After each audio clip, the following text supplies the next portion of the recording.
We have a crash that is partially, well, now it's not partially blocked. It is closed. This is the exit ramp from 24 westbound to get on 440. That is completely closed now due to a crash. Then we have 40 eastbound near 4th Avenue. This is going to be the eastbound south loop. You got a crash there at 4th Avenue.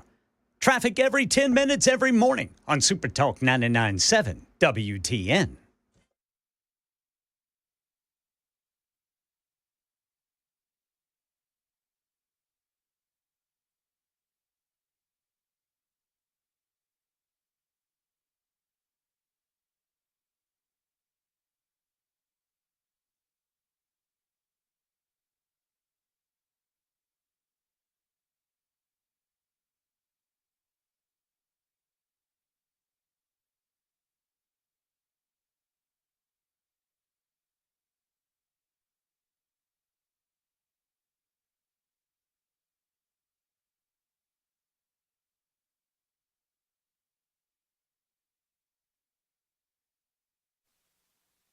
Well, good afternoon, everybody. It's 7 minutes past the hour of 3 o'clock on Super Talk 99.7. I'm Brian Wilson, your friend and radio buddy, and this is the Monday edition of The Drive. It is the 14th day of October, abundant sunshine, 63, a little cool.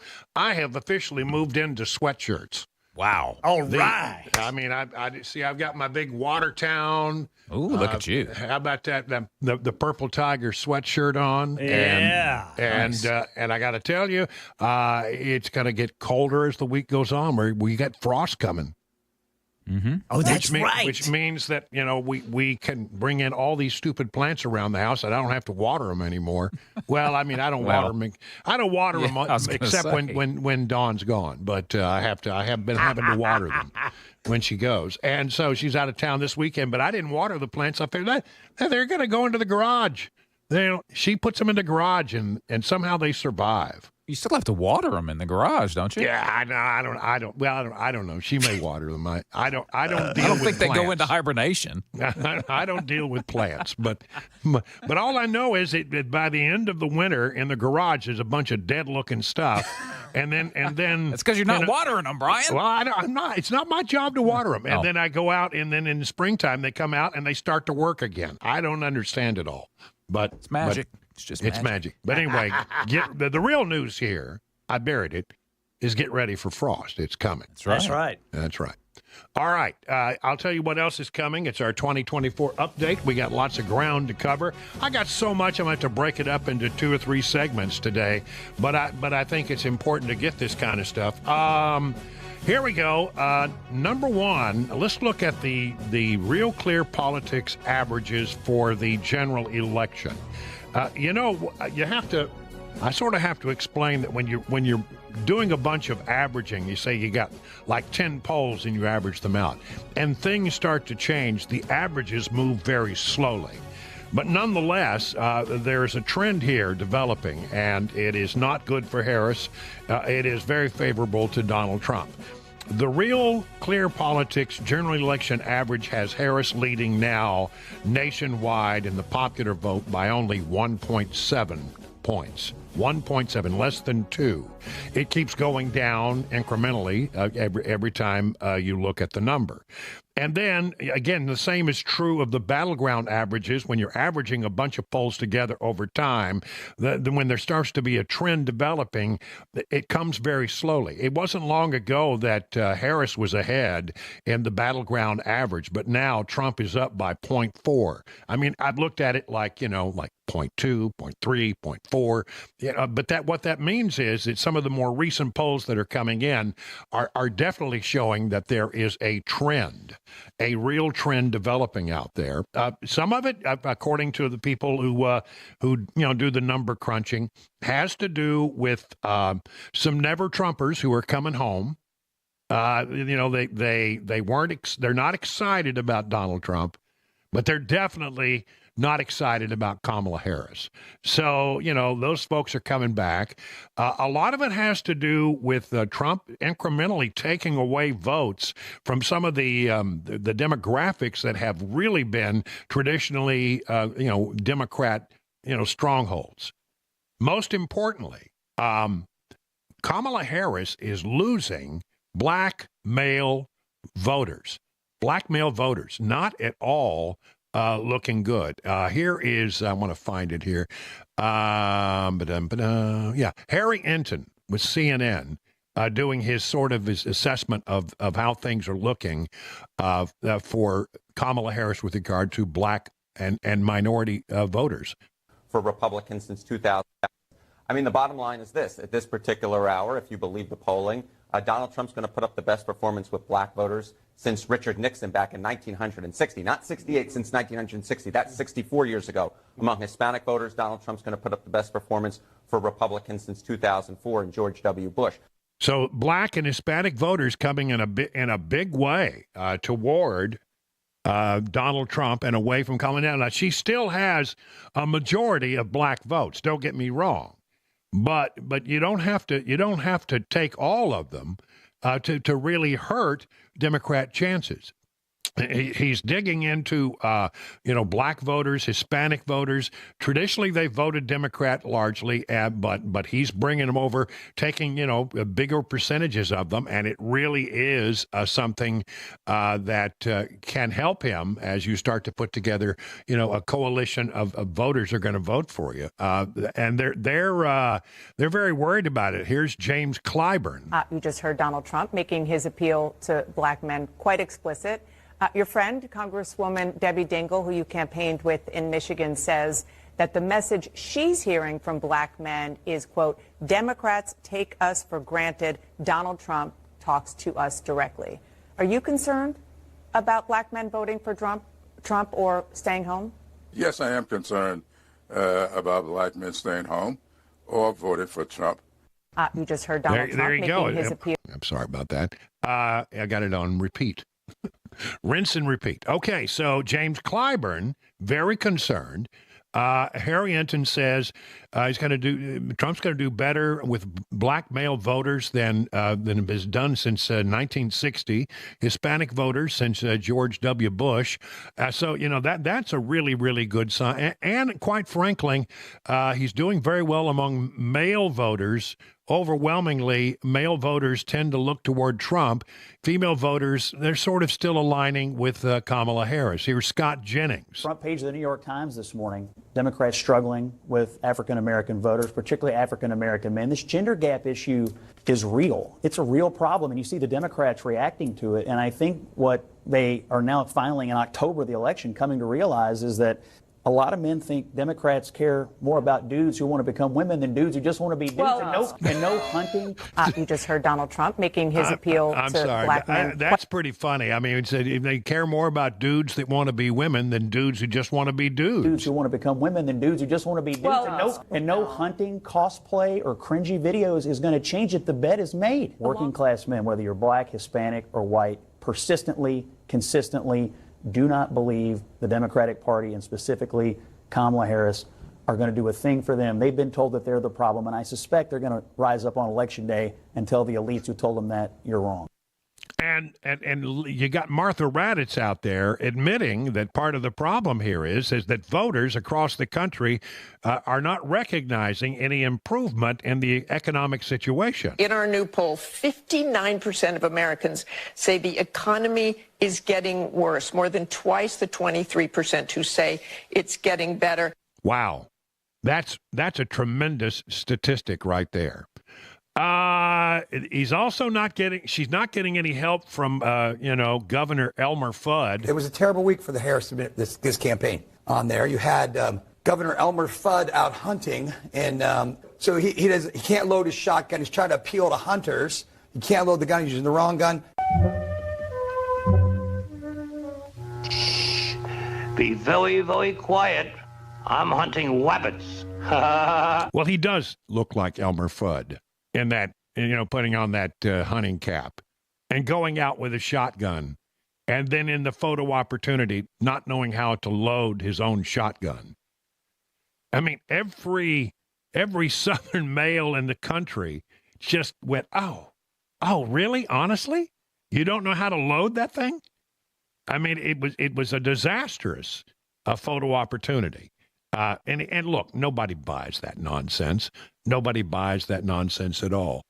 Let's see. What else have I got here? I got this. I got Kamala Harris calling Trump chicken. It makes you wonder, why does his staff want him to hide away?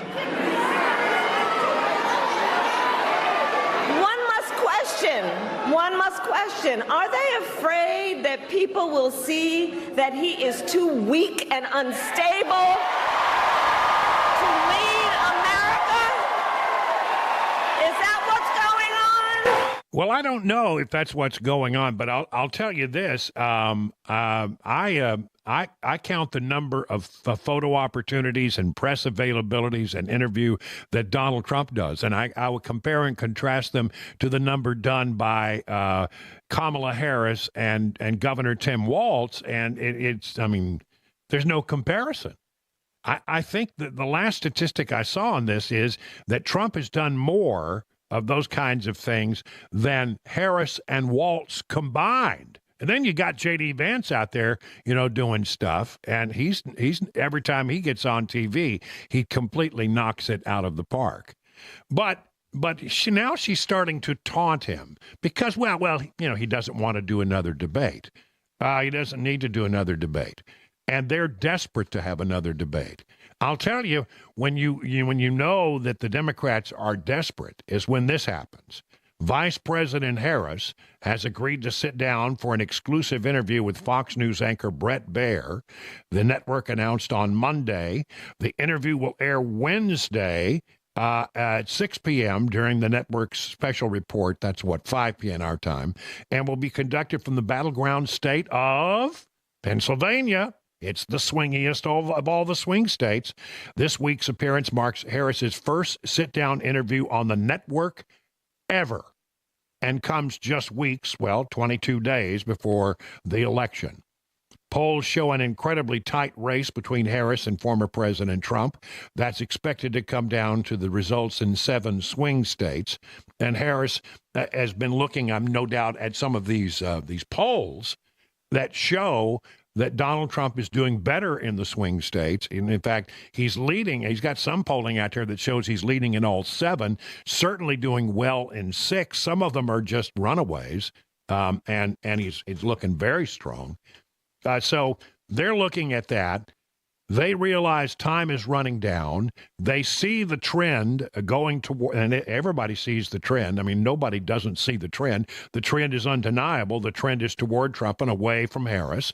And they see it, and they realize that, unless they do something to change Trump's momentum and direction, and to do something that changes that trend that's out there, they're going to lose this thing, and they're panicking. They got Bubba.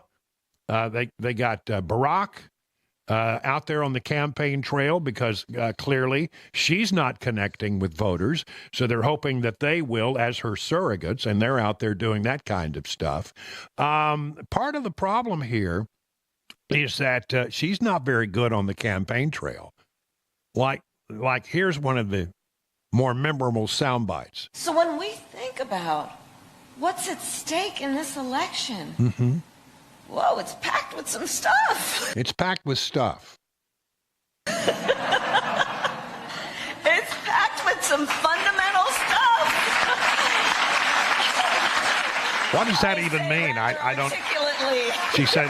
I said rather articulately. Yeah.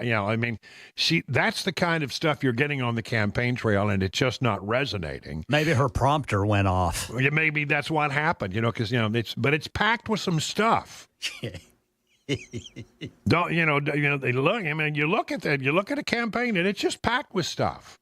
They may have had bullet points, Brother Brian, and then it went blank. Yeah, I don't know what it was. And Steve Karnacki says that part of the problem here is that Kamala Harris is hurt by the fact that she's tied to Joe Biden, and Joe Biden is unpopular. It doesn't help her at all that he's got such low favorability numbers. If she's the VP in an unpopular administration. Look, we asked Joe Biden's policies as president, do you think they're helping or hurting your family? Look at that. Almost 2-to-1 say hurting more than helping. His job approval rating is in the low 40s. And then here's the twist. When you ask folks, when Trump was president, were his policies helping or hurting? Look at that difference. 44% say helping, 31% say they hurt. So retrospectively, Trump is getting some numbers here. We're getting some numbers there. So, there we have it. Now, that's round one. There is so much political news, and we are. I mean, I'm going to tell you, if you come to this program between now and Election Day, November 5th, you're going to get a heavy dose of politics, because is there anything more important than this presidential race and making sure that we get this country set back in a proper direction? And this is what it's. This is all the marbles right here. This is big stuff. So we're going to, I'll just promise you right now, it won't be the only thing we talk about, but we're going to talk about it a lot for the next 22 days. Right now, it's 21 minutes past the hour of 3 o'clock.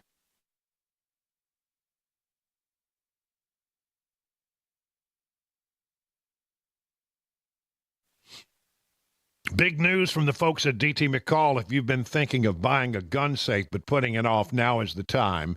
Gun safes are sales tax free. That's right, sales tax free. It's hunting season, so be sure you're keeping your gun safe when you're not in the tree stand with a Liberty gun safe from DT McCall. Now, DT McCall's is the largest Liberty safe dealer in Tennessee. You may ask why. Well, has to do a lot with free delivery and setup.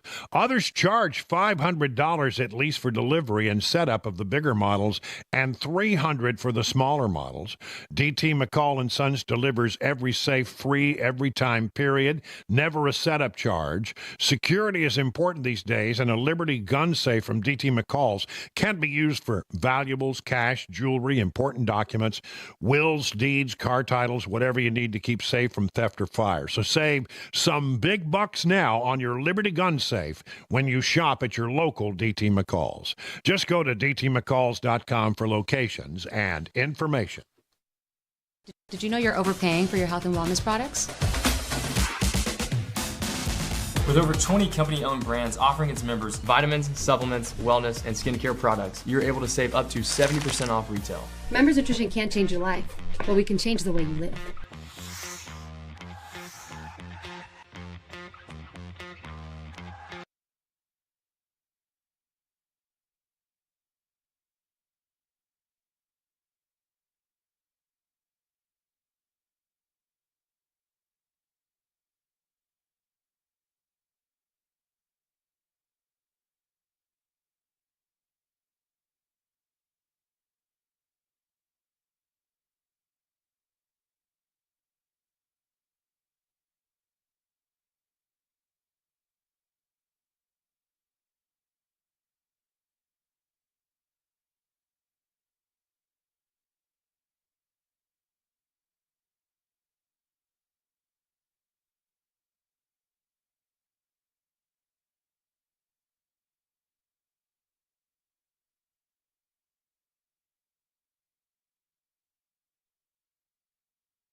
North Carolina man arrested after allegedly making violent threats against FEMA agents on the ground for Hurricane Helene recovery. We've got that and more at 3:30 on Super Talk 99.7 WTN.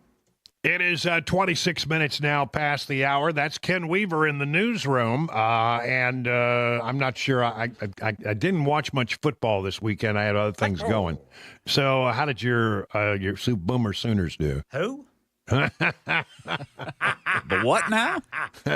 I think they forgot that you have to score in order to have a chance to win. And those mean old Texas Longhorns, they just weren't into that.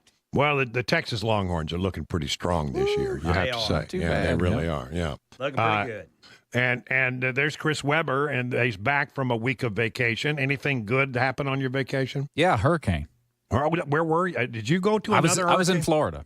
Yeah. Oh, you were in Florida. Yeah. No, I'm not kidding. I am not kidding. You have the worst luck with does. vacations. Yep. You go on vacations to like places that are disaster areas. Yep. It just so happens. Yeah, we planned. This past week was fall break for my kid, and he wanted to go to Universal Studios. So we said, all right, let's plan a trip to Universal Studios. We had tickets to Universal on Wednesday, the day Oh, no. Yeah. Yeah. How bad were you there for the hurricane? Well, we actually went down beforehand to visit with family that's down in the Tampa area, which they were in the direct line of. What?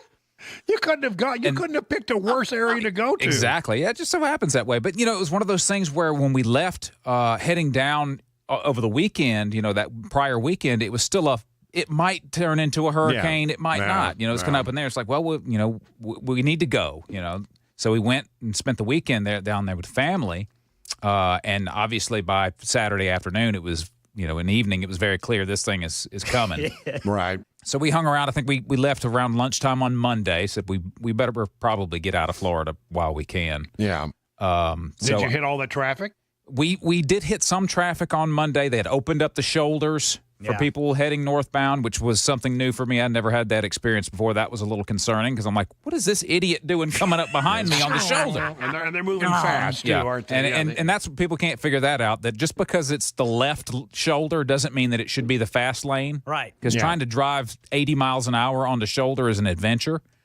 Anyway, there's enough idiots on the road. But, yeah, we did run into there were a lot of cars, but we never got into any of the big headache backup traffic, luckily, because we did leave on Monday afternoon. Yeah, left a little early, yeah, right. So we kind of when we had a feeling that we probably should just to avoid most of it. But, yeah, we got lucky. We were able to cancel our Universal stay. So they were nice about that. Yeah, because of anytime there's an actual hurricane or a state of emergency issued, then they will refund you without penalty. So that's good. But I don't know what it is about me and vacations. Did I say you where was the other one you went to? I forget. You went to Puerto Rico, wasn't it? Yep, to Puerto Rico right. 2 years ago. That was for my anniversary. Hurricane had come through there. And then the following spring, we did our spring trip up to the Northeast, and they had that big nor'easter that kind of wiped us out up in the Boston area. And then I'd forgotten Remind me this. never to go on vacation with you. I had forgotten this, Brian, but this is not a joke either. I was supposed to go on a cruise for my honeymoon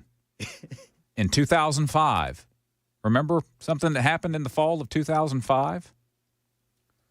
Let's see. Was that Katrina? Hurricane Katrina. Oh, that's right. I was supposed to be on that cruise ship that was later used as temporary housing for people affected by Katrina. Wow. So, yeah, something about trips and vacations and me and weather is, I don't know. Well, apparently it's not just the tropics. It's in the Northeast, too. Yeah, it just follows me wherever. Bad weather follows you wherever you go. Yep. Well, so if anybody wants to make plans with me for a vacation, you do so at your own peril. Yeah. Well, I remember the time we went you came down to visit us in Florida, and we had such a lovely visit down there when I still owned property down there. We were lucky, I suppose, that we didn't have any bad weather. Yeah. Especially letting me inside that house. Yeah, that's right. You're lucky it's still standing. Well, all right. We got a lot of ground to cover here today. We're just getting started. Right now, time for the news at 3:30.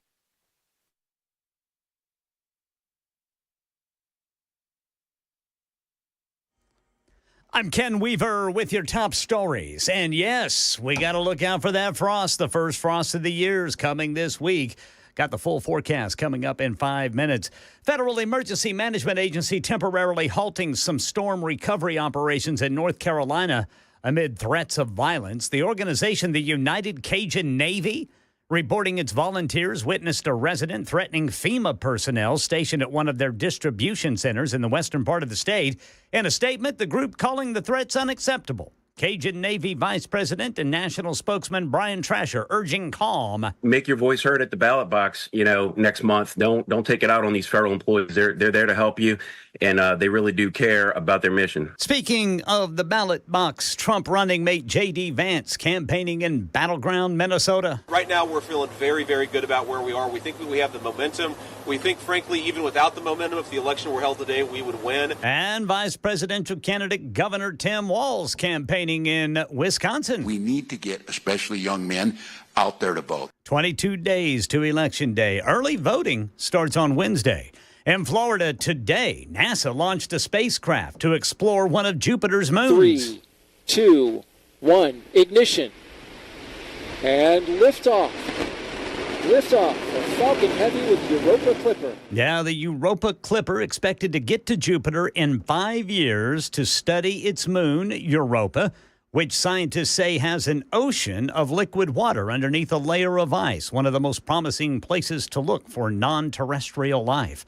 And in money news, some Social Security recipients going to get an extra check in November. It's due to the way the calendar falls in the last 2 months of the year.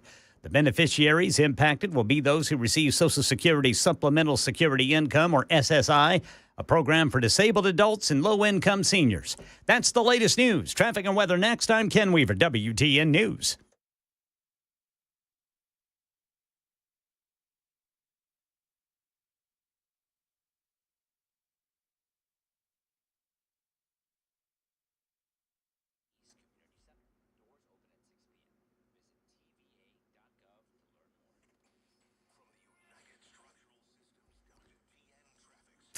Getting messy out there. Got to crash Church Street at I-40. Then the off-ramp is partially blocked, 24 westbound to go to I-440. And then a crash 40 eastbound at 4th Avenue. That's the South Loop going eastbound. That crash there at 4th Avenue. Traffic every 10 minutes every morning on Super Talk 99.7 WTN.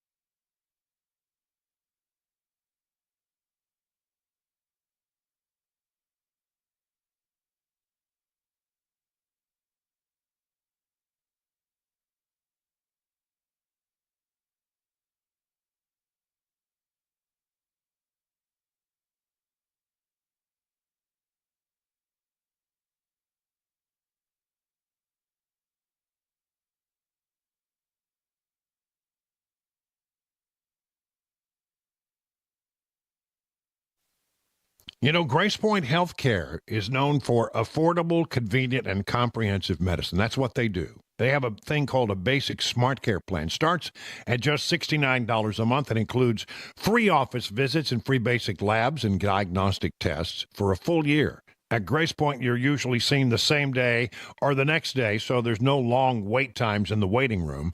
And Grace Point is your primary provider that treats the entire family from newborns to seniors.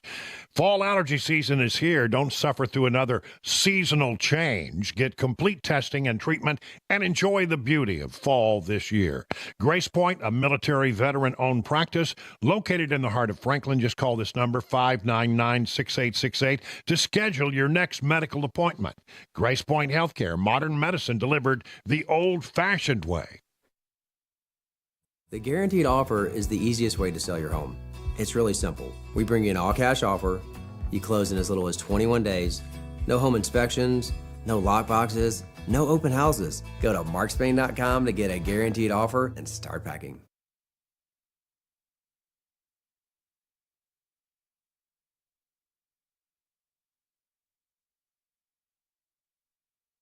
Did you know you're overpaying for your health and wellness products?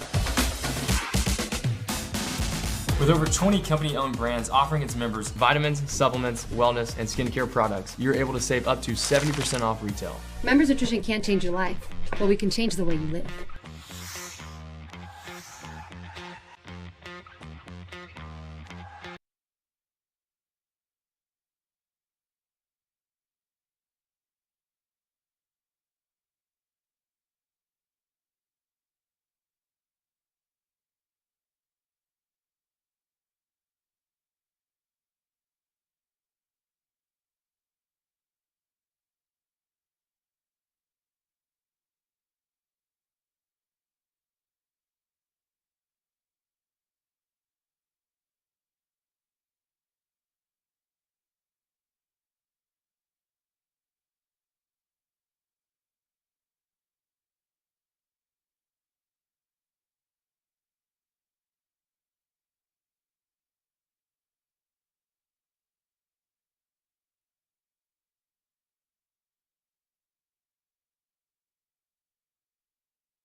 It's 37 minutes now past the hour of 3 o'clock on Super Talk 99.7. It is a very fall-like day. October 14th, 63 degrees, and as I mentioned, by the time we get middle of the week, we're going to start having some temperatures that will dip down into the 30s. And I got a text message, Cabana wife, even though she's in Pennsylvania, she's listening. Well, and she says, I still need to water the plants. I told you. Yeah, but, I'll tell you that streaming thing and the Super Talk TV, blessing and a curse. Well, for you, yeah, I can it's a blessing for people who want to listen to the program. For me personally, sometimes Cabana wife hears everything that I say and can't get away with anything. Can't get away with nothing. Donald Trump, let me just tell you how good he's doing. When you compare it, to the 2020 election, 2020, he lost. But he's doing, in the general election number, he's doing 8 points better than he did at this point in the campaign in 2020. And in the battleground states, he's doing 5 points better than he did in the 2020 election. So if these polls are correct, Trump would pick up 302 electoral college votes. Now, again, a lot of these polls that are coming out show Trump leading, but still within the margin of error. So a word of caution here. But, I mean, there's an undeniable trend here. And, 302 electoral college votes would be a wipeout because you only need 270 to win. And, that's why you're seeing Harris's people panic so much. Democrats are freaking out. They are. I mean, I'll just put it this way. Is it close? Yeah, it's still close. Is it within the margin of error? Yes, it's still within the margin of error. But if you look at the polls, I guarantee you, you would much rather want to have what Trump has than what Kamala Harris has right now. Let's put it that way. An armed suspect was arrested on his way to a Donald Trump rally in Coachella, California, but he's denying accusations that he intended to assassinate the former president, calling the claims, I'll have to clean this up, complete. That's his word. The suspect is Vim Miller, 49, taken into custody on Saturday near the Coachella Valley rally after being stopped at a police checkpoint, where authorities discovered firearms and ammunition in his vehicle. Riverside County Sheriff Chad Bianco suggested Miller had been planning an assassination attempt. This is how he put it. He showed up with multiple passports with different names, an unregistered vehicle with fake license plate. If you're asking me right now, I probably did have deputies that prevented the third assassination attempt. If we are that politically lost, that we have lost sight of common sense and reality and reason, that we can't say that, holy crap, what did he show up with all of that stuff for and loaded guns, and I'm going to be accused of being dramatic?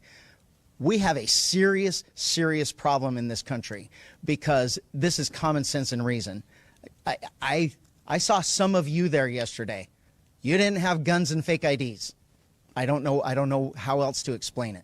Miller strongly denied the allegations in an interview with Southern California News Group, insisting that he's a Trump supporter, had no intention of harming anyone. He called it BS. He's a registered Republican, previously ran unsuccessfully for office in Nevada in 2022. He explained that he had been invited to the rally by the head of the Clark County GOP and was wearing a Trump shirt and hat when he was stopped by deputies. He admitted to having a shotgun and a loaded handgun in his vehicle, which he said were purchased in 2022 for personal protection. According to Miller, he informed officers about the firearms as a courtesy when he was pulled over, but claims his car was ransacked after deputies decided to check the legality of the guns. The suspect also denied reports that he had a fake press pass to enter the rally, saying instead he had a special entry pass for the event. Despite the sheriff's suspicions, federal authorities, including the FBI and Secret Service, have downplayed the likelihood that Miller was attempting to assassinate Trump. According to sources cited by the Post, the Secret Service and FBI are not investigating the case as an assassination attempt, and federal charges have not been filed. So there you have that, the latest on that.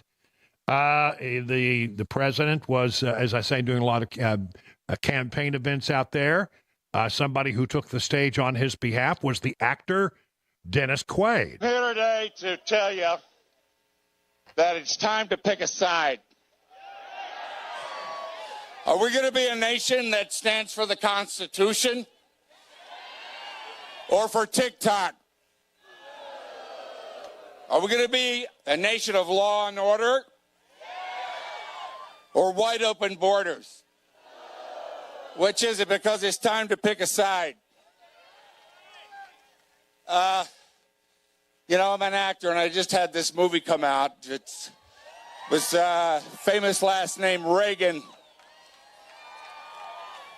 My favorite president of the 20th century.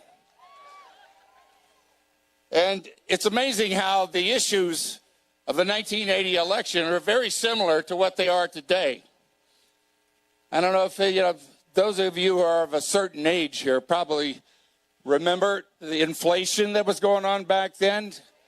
20% interest on a bank loan. We had Iran hostages. We were a nation in decline. That's what they told us.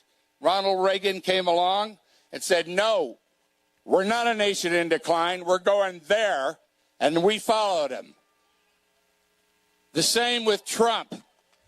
With President Trump, my favorite president of the 21st century. In related news, Dennis Quaid will never work in Hollywood again. No, he's had a good career, and he's picked, I got to tell you, the last few, I have not seen Reagan. I'm waiting for it to come out on, on Netflix or something. But I must tell you, some of the movies that I've seen have been really inspiring movies with sort of a conservative theme to them. And he's found sort of that niche and seems to be filling it quite well. So he'll do all right. And it takes, though, a lot of courage for somebody who makes his living in Hollywood to come out and endorse Donald Trump, because it can be the real kiss of death, can end a career, quite frankly. Trump, by the way, over the weekend received the unanimous endorsement from the Border Patrol Union. The official union of the U.S. Border Patrol announced its full support of former President Trump during a rally in Prescott Valley, Arizona on Sunday. During the rally, Trump told the crowd that he was honored to receive the endorsement. And then he invited Paul Perez, the president of the National Border Patrol Council, on the stage. That's a big endorsement. If we allow Border Czar Harris to win this election, he said, every city, every community in this great country is going to go to hell. The untold millions of people unvetted who she has allowed into this country that are committing murders, rapes, robberies, burglaries, and every other crime will continue to put our country in peril. Only one man can fix that. That's Donald Trump. He has always stood with the men and women who protect this border, who put their lives on the line for this country. I don't think you could ask for a stronger endorsement. By the way, in Arizona, Trump proposed a pay raise for Border Patrol, and that came alongside the endorsement. Speaking of border news, as I mentioned, Bill Clinton is out there on the campaign trail on behalf of the Harris campaign. Bubba, and you got Barack. Bubba's he's going out. He's got him a ball cap on. He's trying to reach other Bubbas. I'm not sure it's going to work. But he did admit that the murder of Laken Riley, the 22-year-old Georgia nursing student who was allegedly killed at the hands of an illegal Venezuelan immigrant, wouldn't have happened if the suspect had been properly vetted while entering the United States illegally. This from the Tennessee Star. Clinton made the remarks while campaigning for Kamala Harris at a fish fry. Try saying this real time. A fish fry in Fort Valley, Georgia on Sunday. You had a case in Georgia not very long ago about a young man who had been killed by an immigrant. If they'd all been properly vetted, that probably wouldn't have happened. If they are all properly vetted, that doesn't happen. And America's not going to have enough babies, though, to keep our population up. So we need immigrants, and that have to be vetted to do work. Jose Ibarra, a 26-year-old illegal alien from Venezuela, was arrested and charged in February for the alleged murder of Riley, who died from blunt force trauma to the head. I mean, any day I can go to a particular website and find some local newscaster who's reporting basically another story, like, a person who's in this country illegally committed this crime. The person is in this country illegally, committed this crime, and they're violent crimes many times. And it seems that when you see these things, you go, holy moly, what's going on in America? See, this is the kind of story that is reported virtually every day in small towns all across America, but the National Press Corps doesn't pick up on it, because they just don't have the ability to monitor all of the stories that are going on around the country. But I mean, when we say this thing that every town in America is a border town, and every town in America is being impacted by the arrival of people who came into this country illegally, who are not good people. That's not to say that everybody came across is a bad person. I mean, they violated the law in coming into this country illegally, but that doesn't mean that they're necessarily bad people. Some truly are coming for economic help. They want to better their economic situation, and I get that. It's still a process, and you should follow it. But there are a great number of people who come to this country, and Trump is right. I think that some of these countries have decided, hey, the border of America is open. Let's empty our jails and get rid of all these bad people. So a lot of people coming across are really not good people, and we don't know where they are in many cases and what they're up to. But every community is truly becoming a border community. 50 minutes now past the hour.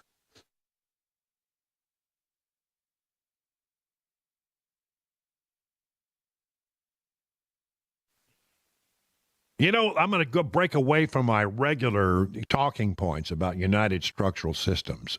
They've been here since '94. You know that. More than 25,000 satisfied residential customers. And I can now say that I am one of them. I mean, right now, over at the house, I got a guy named Manny crawling underneath my house, putting in some plumbing and piping and pumps that are going to make sure that my crawl space stays as dry as a bone, which is what you want. Because if there's moisture and there's water, man, that can be a real problem for your house. So he's over there working on it now. And I had the classic thing, a place where you have the stair steps cracks in the bricks. They came out and fixed it. And I got to tell you, you can't even tell where it once was. They did a great job.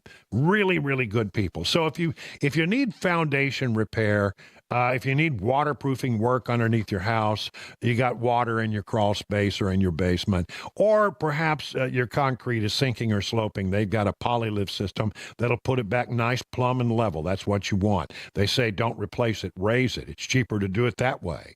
Call them, and if you've got any of these issues, at this number, 615-488-7855.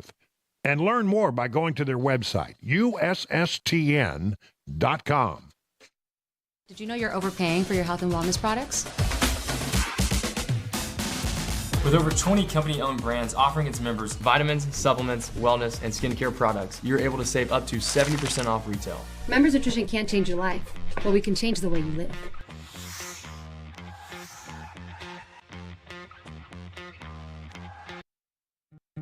Hey, what's up, guys? It's Matt Murphy in the middle of downtown Franklin, Tennessee. We've talked so much about Savory Spice. I thought, why not show you the place? So let's go on in and see what's popping at Savory Spice. As I've always said, you will smell the spices even before you walk in. I can smell them right here in the doorway. Come on in and let's introduce you to the one and only Holly.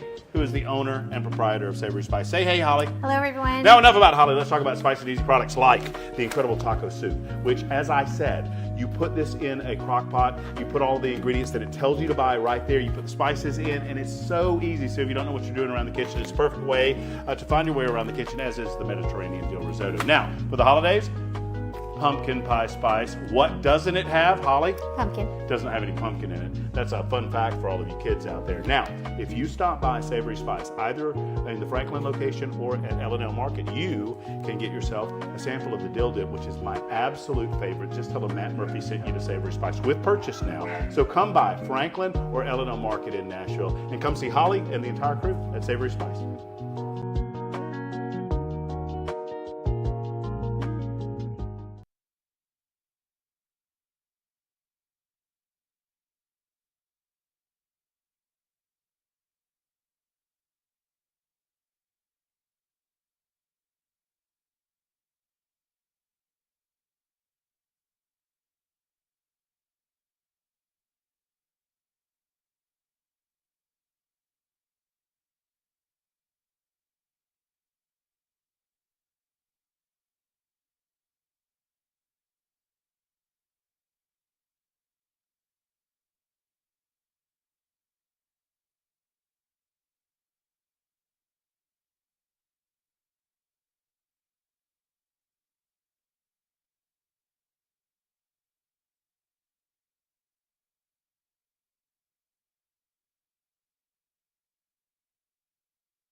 An arrest made after FEMA was threatened in North Carolina. Hear from J.D. Vance and Tim Walz on the campaign trail today, and we're monitoring new developments involving U.S. troops in the Middle East. All this and more at 4 on Super Talk 99.7 WTN. All right, let's look at the markets. Wow, Dow 43,000. It's gone over 43,000 for the first time ended the day up 201 points. S&P up 44. That's another all-time high. The NASDAQ up 159 points. So what's going on with all of this greenness that we see on the major indices? Well, let's check in with John Maxon over at Beacon Capital Management for more on that. Good afternoon, John. Hey, good afternoon, Brian. Yeah, the market continues to hit records. You mentioned that. The Dow hitting 43,000. That's really historic.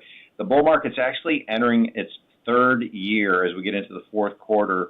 And this is the first week where earnings season is really going to kick into place. You have companies like Johnson & Johnson, Goldman Sachs, Bank of America. They're going to be reporting earnings. The market's going to be watching those really closely to see if we continue this upward move. There seems to be a little bit more of a growing concern about some of the inflation numbers we got last week as to whether or not the Fed is going to actually cut rates in November. I think the betting money still is that they will, but that's something to watch closely. We get some manufacturing information tomorrow, and then the important retail sales on Thursday of this week. But a good day today. All right. Thank you very much, John. And learn about all the things that John Maxon and the good people over at Beacon Capital Management can do to help you get ready for your retirement. Just go to their website, askbeaconnow.com. Coming up in just a few moments, we'll take a look at how the Senate is shaping up in this coming election. I think it's good news for our side. It's all straight ahead in the next hour of The Drive on Super Talk 99.7.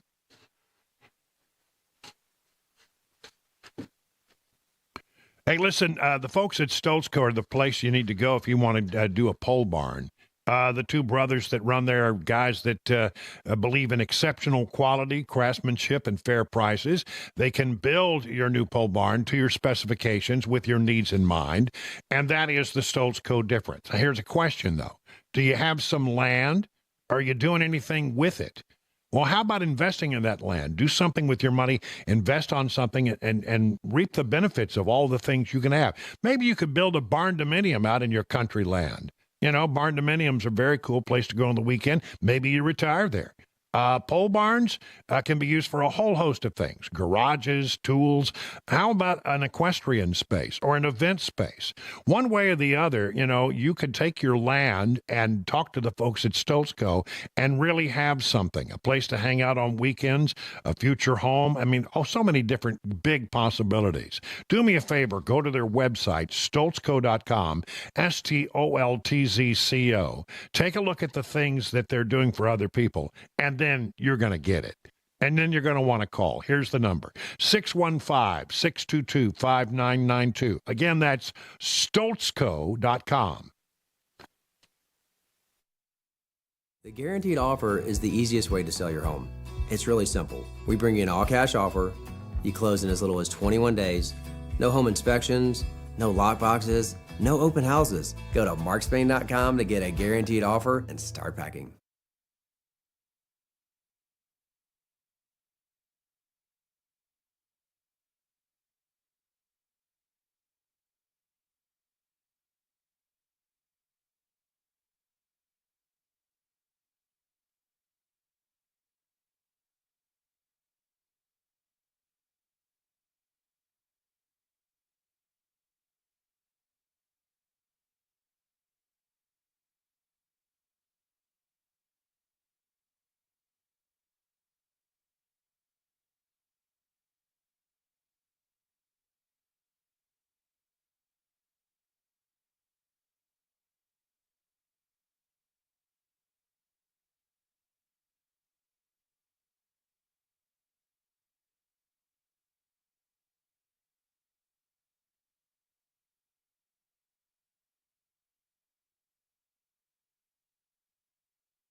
I'm Ken Weaver with your top stories. We've got the full forecast and traffic coming up in 5 minutes.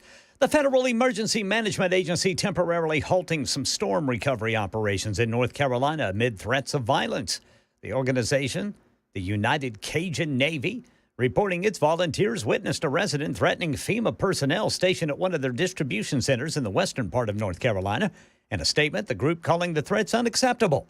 Cajun Navy Vice President and National Spokesman Brian Trasher urging calm. Make your voice heard at the ballot box, next month. Don't take it out on these federal employees. They're there to help you, and they really do care about their mission. Now, speaking of the ballot box, Ohio Senator J.D. Vance campaigning in Minnesota today at a Minneapolis police precinct that was burned down after the 2020 murder of George Floyd, accusing Governor Tim Walz of abandoning law enforcement during the riots. I think we want the law and order president. We want somebody who stands with our law enforcement, and most importantly, who stands with the communities that depend on law enforcement, and that means we want Donald J. Trump as president. Walz campaigning in Wisconsin today, pushing to encourage students at the University of Wisconsin-Eau Claire to vote. He tried to connect with the younger crowd, blasting the things Trump is saying at rallies. This is not damn WWE type stuff. It's not about, well, it's cool when he talks like this or whatever. It's not cool. It hurts people. And it leads to violence and it undermines our system. That is not cool. Well, polls show it's really about the economy. And the latest ABC News Ipsos poll shows the battleground states are tied and voters trust Trump more than Harris to handle the economy. And among those who say the economy is getting worse, and most do, 3/4 of them say they prefer Trump. We are monitoring the latest in the Middle East. The U.S. plans to send troops and a defense system to Israel. The U.S. Embassy in Lebanon strongly encouraging Americans to leave. Meanwhile, a Hezbollah member of parliament spoke to ABC's James Longman, questioning Raed Beiro at a funeral outside Beirut for 16 people killed in an Israeli strike. He was sort of saying to me that we are not going to become slaves to America. We want to push back the colonizers, all the kind of usual stuff you hear from elected Hezbollah members or Hezbollah officials. And I said, are you not a slave to Iran? Have they not co-opted you? Have they not basically infiltrated Lebanon and stopped it from operating independently? He said, no, we were here before Iran and we will look elsewhere for help as well. He said, we'll talk to Russia, we'll talk to China, we'll talk to anyone we need to in order to go up against the United States. Hezbollah has not been speaking publicly since the wave of deadly pager explosions last month. That's the latest news. Traffic and weather next. I'm Ken Weaver, WTN News.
Okay, the drive home already slow go in the usual places, but you've got a couple of things to contend with, a little extra, if you will. It looks like eastbound 24, you've got a multi-vehicle crash right there before 440, and then 24 westbound, you've got debris in the roadway. That's right before 440.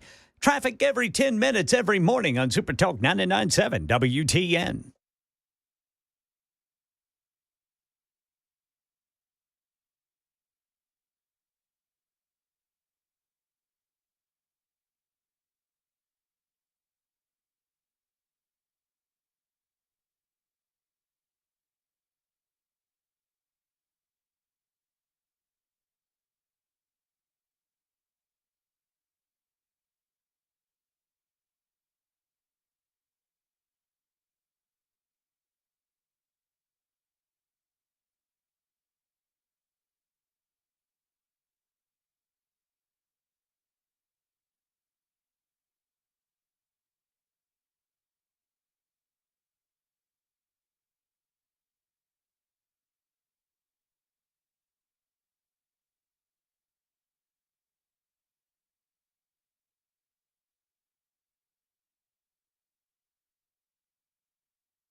Hey, good afternoon, everybody. 8 minutes past the hour of 4 o'clock. Hour number 2 of the drive now underway on this beautiful fall day. It's a little cooler than what we've had, 62 degrees right now. It is the 14th day of October, which means that we have exactly 22 days. Count them. We'll be counting them down for you till we get to the election. And, we focus a lot here on the presidential election because, it is we as conservatives feel that, we really would love to have the White House back. Would like to return this country back in the right direction economically and other things. And so, that I know there's a big interest in that. So we spend a lot of time talking about that. But, I'm feeling increasingly, let's put it this way, cautiously optimistic that things are starting to move in Trump's direction in that election. It's still within the margin of error, but, there's some real positive developments out there when you start to look into some of the data. And I'm talking about the internal polling as well, and you look at all that kind of stuff. But what about the United States Senate? If you get the presidency, you need the Senate. If for nothing else, we're probably going to have to replace another Supreme Court justice at some point. And so, if that starts to happen, you want to have the Republicans in control of the Senate. So where are we on that? Well, I think positive news here as well for conservatives and Republicans.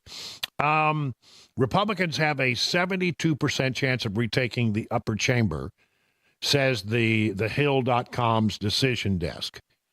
Now, this is partially because, look, West Virginia, it's going to happen. In the evenly divided Senate, in the narrowly divided Senate, picking up West Virginia is just, everybody agrees, no chance that the Democrats are going to win there. It is the reddest of all red states, and yet it has had Joe Manchin, who's retiring. And, everybody seems to agree West Virginia will be a flip to the Republican side. Then you got to look at Montana. Senator John Tester is in the fight of his political life as he stares down what has easily turned into the toughest reelection battle of his career. Tim Sheehy, one of the top Republicans recruits this year, has opened up a consistent polling average over the three-term Democrat incumbent. A survey by the New York Times and Siena College released this week showed that Sheehy has an 8-point lead over Tester, and that margin has remained relatively consistent since August. Now, the Democrats are pouring a lot of money into the race, but Republicans have made it clear they will continue to spend in Montana, regardless of whether Democrat groups pour money in or not. So I'm looking pretty good there. So, West Virginia, Montana. But where else might we pick up another seat? I'd like to have at least one more, and I'll tell you why in just a moment.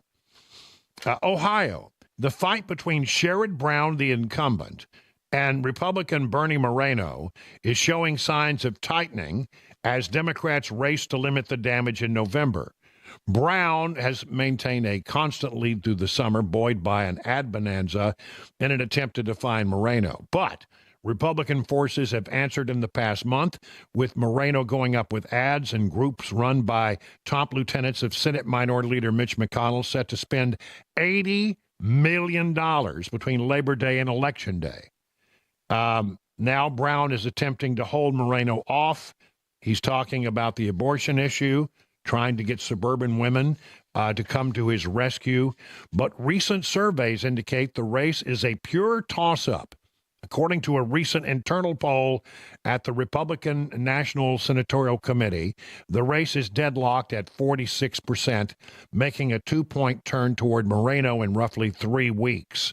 A new Washington Post poll also showed Brown leading by 1 percentage point, while Trump leads Harris by a 7-point margin. See, Trump may have coattails here. A 7-point margin in Ohio. Simply by praying Trump wins by double digits, his path to victory is not about him, says one national GOP operative, said that Moreno's road to winning. The operative added Moreno's closing message is a simple one. Put your jersey on. Trump needs me in the United States Senate, and that may help him out. Wisconsin, I never thought I'd be reading this graph. Perhaps no state has raised the eyebrows of political watchers in recent weeks more than Wisconsin, where Republican Eric Hodvie is making a late charge to unseat Senator Tammy Baldwin and nab a seat in the blue wall. Alarm bells have been going off in Democrat circles in recent weeks as the sizable lead that Baldwin had throughout the campaign has turned into a narrow advantage over Hodvie, a wealthy businessman who can help bankroll the campaign in the final weeks. Here's how serious it is. The Cook Political Report last week shifted the race from lean Democrat to toss-up. In Wisconsin, a Senate race is going to be a toss-up. So there we go. It's a coin flip, says a Republican strategist involved in Senate races. Very close in Wisconsin. On the face of things, Republicans should have as good a chance in Michigan as any non-Montana or Ohio state on the map. Former Rep. Mike Rogers has been widely touted as a top GOP recruit this cycle, especially for an open seat that's being vacated by Senator Debbie Stabenow. The Wolverine state is also among the preeminent swing states on the map, giving Republicans a clear opening against Representative Alyssa Slotkin, who has been raising concerns about her internal polls, not only for her, but Kamala Harris in the state of Wisconsin. No Republican has won a seat there in the Senate since 1994. It's been a long, dry spell. But last week alone, Rogers and the GOP outside group spent $7 million compared to $5.3 million for the Democrat. So maybe Ohio. And then let's look at Pennsylvania. The Keystone State has emerged as the preeminent swing state of the 2024 presidential map. Whether that will ring true for the Senate as well is a major question, as Republican David McCormick attempts to deny Senator Bob Casey a fourth term. Republicans have been encouraged in recent weeks that McCormick, buoyed by having heavy spending by his camp and McConnell allies, is narrowing what has been a consistent Casey lead. In the past week, GOP forces spent $9 million on that race and garnered the second highest ad spending and reservation totals of any Senate contest, behind only the state of Ohio.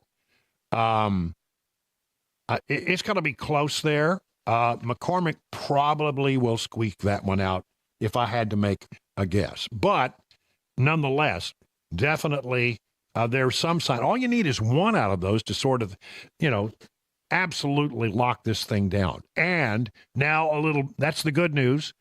Now a little bad news. It's just hard for me to believe, and I've heard these stories before, and they always turn out to be wrong, but I'll go ahead and report it anyway. GOP polling shows that Ted Cruz is slipping in the Texas Senate race.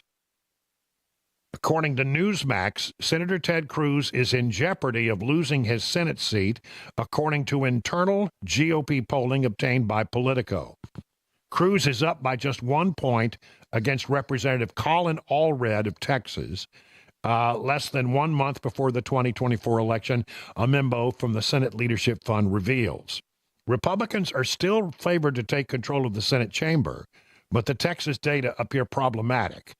We still have a lot of work to do to maximize our gains in this critical Senate election, the group's president, Stephen Law, wrote in the memo. We need to add media markets and expand to the final weeks in all our target states. We have to guard our flanks. Democrats nearly flipped Texas in 2018, but Cruz beat Democrat challenger Beto O'Rourke by 219,000 votes in one of the closest Senate races in Texas in decades. The GOP memo shows Cruz slipping in Texas to Allred by 3 points in mid-September to 1 point in October. Wow. I mean, I've seen him on TV, and he looks like he's running like a scalded dog. Cruz really doesn't show fear, but he seems really nervous. Cruz's favorability is teetering, up by 1 point. Allred's is up 12 points. So they've been able to do some damage to Ted Cruz, and it'll be interesting to see whether or not they can flip that one, the Democrats. If they do, I'm telling you, I'll be shocked, stunned, and amazed. But, we've heard this before. Beto O'Rourke, oh, we're going to get him, we're going to get him, we're going to get him. And then he didn't get him. So it'll be interesting to see if Ted Cruz can eke out another win in the Lone Star state of Texas. In other news that's politically related, many people are saying, FEMA hasn't done a great job in North Carolina, at East Tennessee, and in Florida. And you got the Secretary of Homeland Security saying more money is needed. Speaker Johnson says, that's a bunch of... Wow, that was loud. Speaker Johnson says that was, what I just said. He says that FEMA has only distributed 2% of the $20 billion in relief funding that Congress provided. So he's saying, look, there's plenty of money. You're going to hear a lot of talk about Congress needs to come back in. They need to appropriate more money. He says, what are you talking about? There's $20 billion in the account for disaster relief, and they've only spent 2% of it. And there's, by the way, a lot of money that's still in the till from past disasters that's never been distributed. If Congress does come back, they don't have to appropriate any additional money. They just need to say, okay, all this money you have out there that hasn't been spent, it can be redirected to these new disasters. Congress can give them that authority, but they don't need to come up with more money. That just doesn't seem to be necessary. 20 minutes now past the hour of 4 o'clock.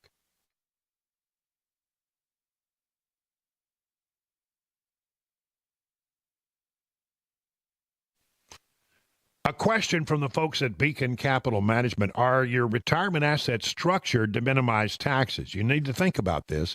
Might be hard to believe, but many hardworking Americans, just like you, could be overpaying on taxes in retirement. You could be taxed on your IRA, your 401k, and any other tax-deferred retirement accounts.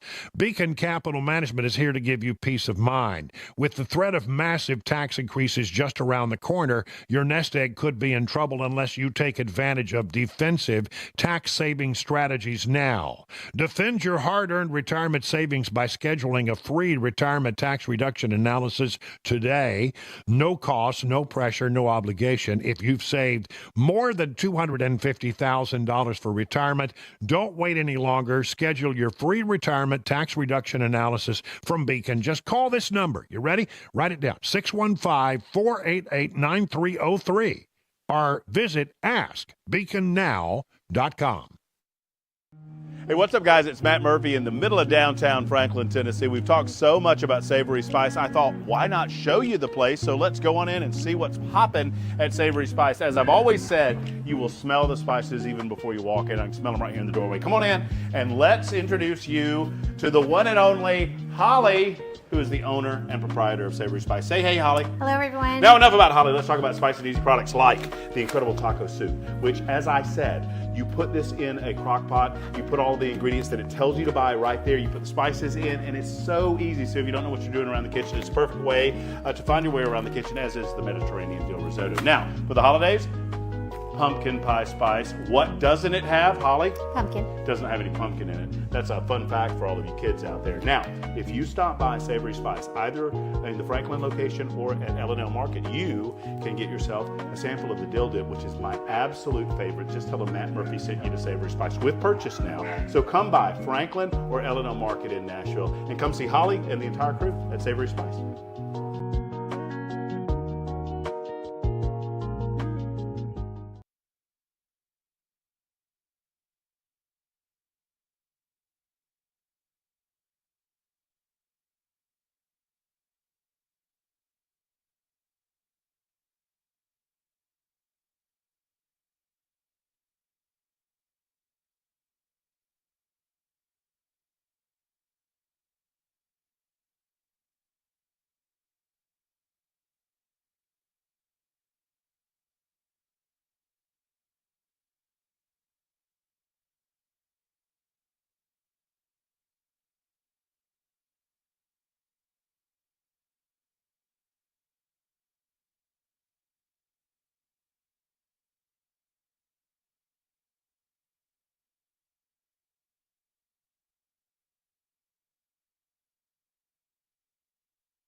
Metro Police want Metro Council to approve a $500,000 contract that police say will help them solve crimes and arrest people faster. We'll tell you about it at 4:30 on Super Talk 99.7 WTN. That's Ken Weaver in the newsroom, and they're in the control room pushing the blinky buttons, narrowly averting another disastrous vacation, is Chris Weber.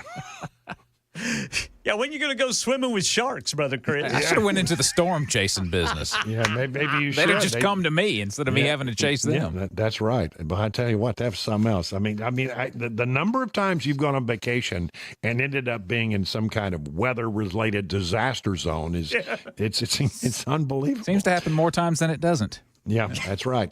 By the way, you just heard the promo for the big presidential election watch party we're going to be doing out at the Wilson County Fairgrounds in the Made in Tennessee building. It's going to be a big dog deal. But you can be a VIP and enjoy all-inclusive food and beverage, VIP seating, and more when you join Dan, Chris, Matt, and me for our live coverage of the 2024 presidential election presented by U.S. Pest. And of course, November 5th at the Wilson County Fairgrounds. VIP tickets are on sale now at 997WTN.com. Now, you can come. I don't think there's any charge if you want to come, but as a VIP, there is a charge because you're going to be getting food and beverage and VIP seating, as we said. Wow. So there. Here's what you get with the VIP deal. All-inclusive VIP ticket to WTN's presidential election party, which includes food and beverage, alcohol if you're at least 21, VIP seating, and WTN goodie bags. Ooh. Hey, I hope I get one of them goodie bags. Yeah, I don't count on it. How long have I been working this company? I've never gotten a WTN goodie bag. Yeah, man. They're saving it all for those VIPs. I guess. They sent me a nice, in fact, I pulled it out today because I'm flipping over from, summer clothes to fall clothes. Yeah. And bringing the fall stuff. And they sent me a nice Cumulus zip-up sort of, I don't know what you call it. Not really a jacket. Yeah. More kind of like I don't know. Sweat vest. Sweat vest. Yeah, that's exactly what it is. Wow, I didn't even get one of those. Well, I didn't either. Well, I don't know. I got one of them. I mean, I may not wear it, but I'd like to get one. You don't want to be left out. You don't want to be left out if they're giving them out, right?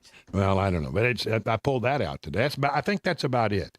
We often, say, hey, you're our grand prize winner on our little thing. And they say, what do you get? Absolutely nothing. We got no budget for that stuff. It's not a joke, people. That's right. We give you, we have a hearty congratulations and a pat on the back. That's what we. And an attaboy. But here, yeah, an attaboy. That's right. But I mean, WTN goodie bag. Well, I need to know more about this. I think what they're going to do is they're going to ask all the hosts to provide something to put in those bags. So you better watch out, Brian. They're going to be calling on you. By the way, if you're watching on Super Talk TV, you may notice in the backdrop there's a black guitar there. See it there over your left shoulder? My left shoulder. Yeah. Yeah. And it's got signatures on it. Uh-huh. Dr. Kevin Mitchell brought that back by to me on Saturday. Ooh. It was signed by all the people who performed at the concert. Yeah, the Artemis Pyle Band. And yeah, so it's awesome. I tuned it up and played it today. So that was a lovely gesture by Dr. Kevin Mitchell. How about that? Very good, yeah. Yeah, I mean, so I can't really complain. That's pretty good goodie bag. That was a goodie bag for sure. Yeah, that's going in the goodie bags now, Brian. So just get ready for that. Yeah. I have to give it up. He came by and he said, and Dan Mandis is not getting one of these. Well, just thought I'd let you know. Yeah. Dr. Mitch has been to my studio. He's been here. He's seen, my guitar collection. He knew I would really enjoy that. Dan would go, what am I supposed to do with this? Yeah, Dan, that's right. Dan, where all of his musical ability is, he can carry a tune in a bucket. If it's got a comfortable handle. That's right. Comes with a glove. Yeah, listen, I think this thing we're going to be doing down at the Wilson County Fairgrounds on election night is going to be a good deal. So, make your arrangements to come. The VIP tickets are, above and beyond. I think we are going to have food there if you just want to purchase some stuff. A bunch of vendors will be there providing food. It's going to be a big dog deal, and I'm going to be starting the drive there at 3:00 in the afternoon. And then I'm going to be working till God knows how late, because I don't think. Yeah, I mean, I don't. Yeah, I don't think we're going to know the answer on election night. No, I doubt that we'll know it for a few days. So, but nonetheless, we'll get a good take on it, and come on out and hang out with us. I think it'll be a good evening. Right now, it's time for the news at 4:30 on Super Talk.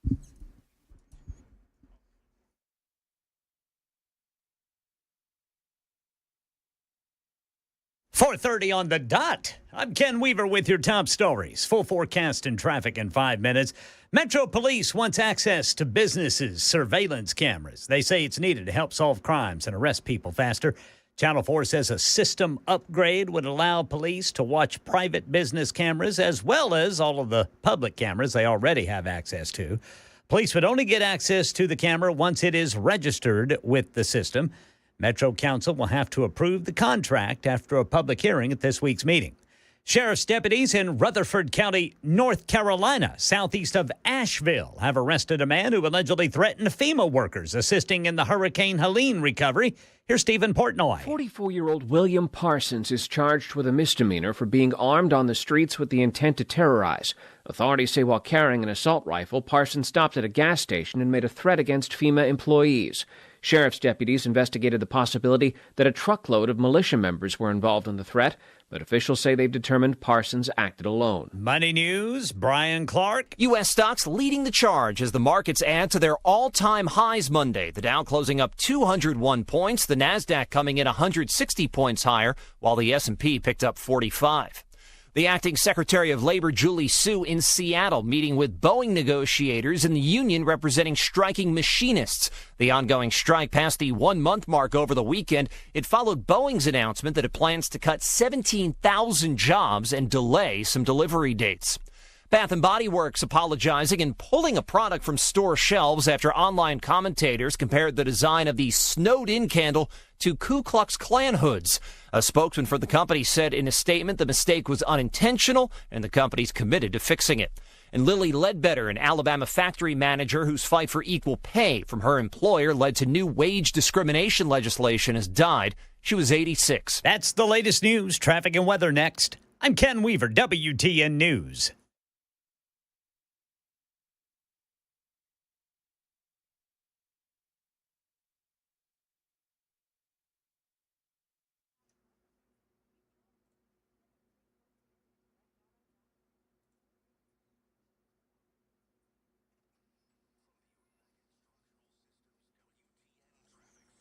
All right, 24 westbound, the off-ramp to I-440 is partially blocked because a dump truck lost part of its load. That's just one of the hurdles to get by today because we've already got the bumper-to-bumper slowdowns across much of the downtown loop. And then that normal backup is there, 440 eastbound between 65 and 24 to go eastbound on 40. Traffic every 10 minutes every morning on Super Talk 99.7 WTN.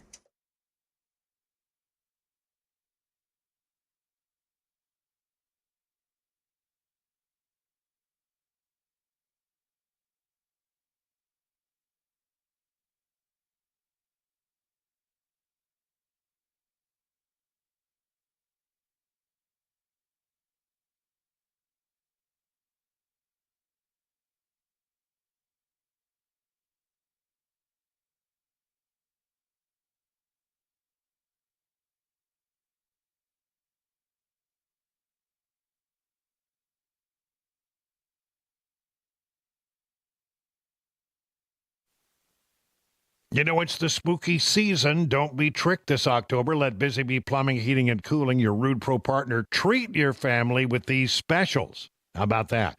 50% off furnace inspection and 20% off any furnace repair work at the time of service.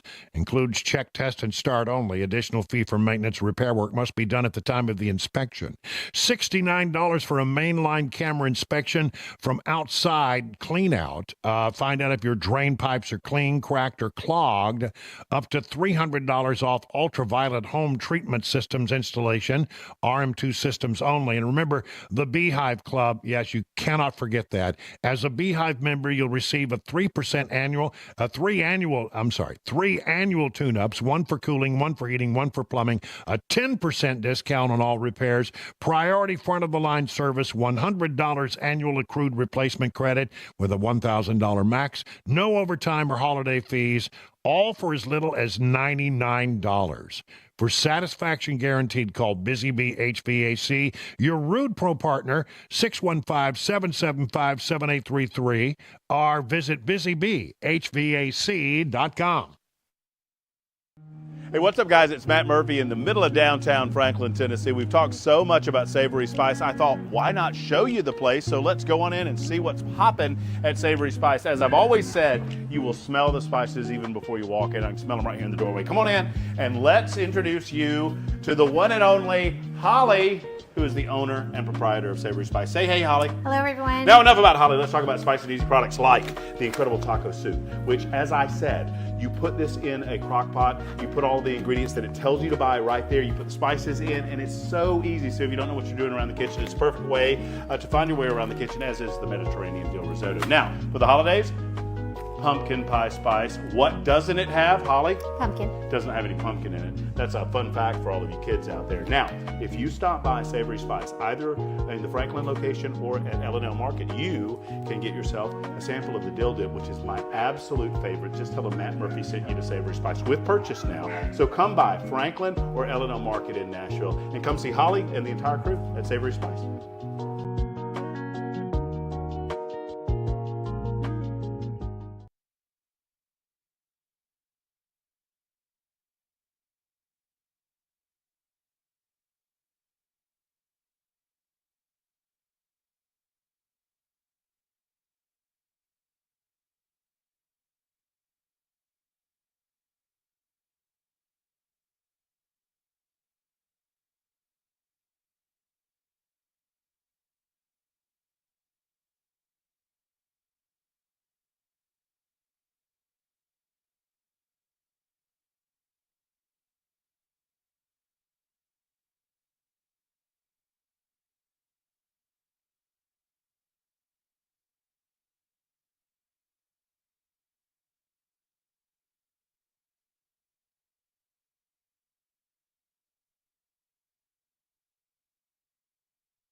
It's 38 minutes past the hour of 4 o'clock on Super Talk on this Monday, October 14th. Brian Wilson in the chair all the way till 7 o'clock. We'll be here bringing you news and information you can use. And, we talked the other day about this, and I looked at it from the perspective of people who live in Nashville and how great it was that we're going to have new flights out of BNA that will travel to Ireland and to Iceland. And from there are other hops into Europe. And so very cool direct flights to Ireland, Iceland, on top of the other kind of international travel that we have here. And it's great that we're going to have all those places that we can go, but you also got to think about it in reverse. All of those people now in Ireland and Iceland and Europe, by making a hop, can come to Nashville now and spend their tourism dollars. Nashville's tourism officials, according to the Tennessean, say this marks a new era for international travel demand, and opportunities in and out of Music City are a dramatically different place than they were some 30 years ago when Nashville lost its American Airlines flight to London. That happened in 95. And according to people who know about these things, it was very harmful to Nashville's image. You know, other airlines looked at Nashville and said, well, you couldn't support that flight on American Airlines to London. It was canceled after 11 months, just wasn't catching on. And so the question is, you know, would anybody else try it? But business has been good since 2018, when British Airways launched a new nonstop offering from V&A to London Heathrow. And again, remember, it gives us the opportunity to go interesting places here in Nashville in direct flights. But this addition of Ireland's flag carrier Aer Lingus and Iceland Air, in addition to flights that we make out of V&A every day to Mexico, Canada, and the Dominican Republic, well, it's really going to happen a lot for our tourists. It's going to help a lot. And there's country music apparently is big in Ireland. I mean, I've heard this, the country music and bluegrass music, by the way, very big in Ireland. Garth Brooks sold out 5 shows in Dublin. So, you know, people in Dublin can now hop a flight and come straight to Nashville.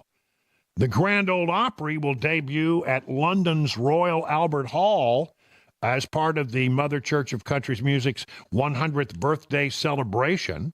That's going to happen in the near future. Data shows that when international travelers come here, they stay longer than domestic visitors. They spend more money, and that boosts state and local sales tax, which is great because guess what? We're a sales tax state. We don't have an income tax. We have a sales state. Better to have all of those tourists come in and pay that sales tax, right? And put it in our coffers. That's according to Tennessee Commissioner of Tourism Mark Ezell. He said they spend more money, they stay longer, and that benefits those tax revenues that are going to the state. So new international flights are official. Nashville hopes to attract full planes of tourists coming from across the pond, and still room for growth when it comes to making Nashville more accessible and desirable for those very valuable foreign visitors who spend a lot of dough. So the next time you go down Lower Broad, you may run into a bunch of people with Irish accents. That'd be something, wouldn't it? What if they're going to be wearing the boots and the hats like everybody else? What language do they speak in Iceland? Icelandic. Is it called Iceland? What I mean, I have no. I think it is. I don't know what it's called, but you know, I remember, and you know, you'd walk down the streets in Washington D.C. when I was there, and it was not uncommon to hear several people talking in foreign languages all around you. But wouldn't that be something if that became what you had down on Lower Broadway? What is it? It is Icelandic, yeah. Icelandic. Yeah, it's a North Germanic language from the Indo-European language family, spoken by about 314,000 people. It's so it has its roots in the German language. I guess so. Germanic. Yep. Going to be a bunch of Irish cowboys and cowgirls running That's right. around Lower Broad. Other money news. You know, I love me some 7-Eleven. I like going to the 7-Eleven and getting me a Slurpee or an Icy. Yeah. Yeah. Well, Slurpees, there. Icy's elsewhere.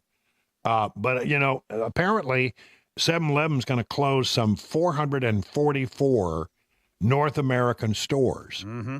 And they got some out there that, you know, they got 13,000 stores across the United States. So it's a small part of all of their stores. But, you know, I guess with like with any company, you have to occasionally take a sort of a stock of where you are and which stores are performing and which stores are no longer performing. But you might be interested to know why some of these stores are not doing so well. For one thing, it has to do with tobacco. Yeah. Cigarettes make up 21.5% of total convenience store sales in 2023. Wow. And fewer people are smoking. So the sales are going down, and that's, I mean, I mean, that's really almost a quarter of what they make comes from the sale of tobacco products. But I would have never guessed that in a million years. Wonder Yeah. how much a pack of smokes costs you nowadays. I don't know. To me, it's the most vile habit. I've never smoked. I never wanted to. I have no desire to. But you know, for those who do, knock yourself out. If you're an adult, go ahead. Whenever I stopped in 2006, it was at about $5 a pack. I don't know. Somebody fact check that. I can quick. tell you because I have someone very close to me that seems to like to smoke them occasionally, and I've bought them for said person. I won't mention any names, wife. And she smokes. Now she smokes the fancy ones. Oh, and those skinny ones? Well, no, they're the all natural ones are supposed to have, I don't know, less chemicals. What? Yeah. Okay, whatever. But anyway, they're $10 a pack. Wow. $10 for one pack of cigarettes. Now, I don't know what I'm sure they go down in price from there, but that's just absurd to me. Wow. Yeah, I'm glad I never started. Yeah, me too. They say, 7-Eleven, they're owned by a Japanese company now. I didn't know that. 7-Eleven's owned by Japan-based 7 & I Holdings. Has many other brands. They're going to open up. Are you ready for this? 50,000 7-Eleven stores around the world. So they're opening 50,000. They're going to close 400. Well, 400 here. And these are now. Some 7-Elevens, they look nice, bright and shiny. Some 7-Elevens look a little rough. Yeah. You got to thin the herd sometimes. Sometimes you just got to thin the herd. But when I went to China, I remember. I got to China, and the one thing I couldn't get off my mind, the one thing that I just, you talk about how you want a hamburger, you want some American food. That really wasn't the problem because the hotel where we stayed at in Guangzhou actually was at like a Hard Rock Cafe in the basement. So, you could go down and get, something that resembled American food. Yeah. But the thing I could not find for love nor money in all of China was a Dr. Pepper. Man, I wanted a Dr. Pepper so bad. Yeah, every day I would write home. We were in the middle of an adoption trip, and I'm writing home about all of our experiences. And I said, I cannot find any Dr. Pepper. It was, it became sort of the running joke. And when I came home, my in-laws had filled the refrigerator with Dr. Pepper. There you go. But no, I'm telling you, they are all over the world. I mean, there was a 7-Eleven literally just down the street. Now, I could find a Coke, and I could find a Pepsi. Interesting. And I could find a 7-Up, but I could not find a Dr. Pepper. Not even a Mr. Pibb, which, will do in a pinch. Yeah, it will. It's pretty close. It's not a Dr. Pepper, but it's, it's pretty close. But I couldn't even find that. Nothing that resembled a Dr. Pepper. Yeah. Wonder what they got against it. Yeah. What is it about Dr. I mean, Texans and Dr. Pepper. We love our Dr. Pepper. Yeah. And it was invented, I think, in Texas, and by a guy who I think was a pharmacist. Well, there you go. Yeah, and it has among its ingredients prune juice. Wow. So it's not all, but I mean there is prune juice in it. I had no idea. I didn't either. Makes me want to have one a little bit less. Actually, I heard that somewhere. Now, you know why Texans? I tell you why Texans love it, because I mean, in the old days, I remember this when I was a kid. You could buy a Coke, or you could buy a Dr. Pepper, and it would be bigger. They would sell at soda fountains and stuff, places like that. They would sell you a Dr. Pepper that was bigger, and so people got used to the taste of Dr. Pepper. Yeah, you get more for your money that way. You got more for your money. So if you can get a regular size Coke, or you get a jumbo Dr. Pepper. Mm-hmm. Yeah. That's good. That's a nice marketing idea there. Right now, I really want a Dr. Pepper. All right. As long as we're talking about, again, money news, Elon Musk wants to be the Secretary of Cost Cutting in a Trump administration. All right. I'm for this, completely for this. Now, he won't actually be a member of the cabinet if Trump wins, because can you imagine? Can you imagine Elon Trump going through a confirmation hearing? Oh my. But you can serve in an administration in an advisory capacity. Special assistant to the president. That way you don't have to go through confirmation. Interesting. Confirmation hearings are for cabinet members only. But he wants to be in charge of cost cutting.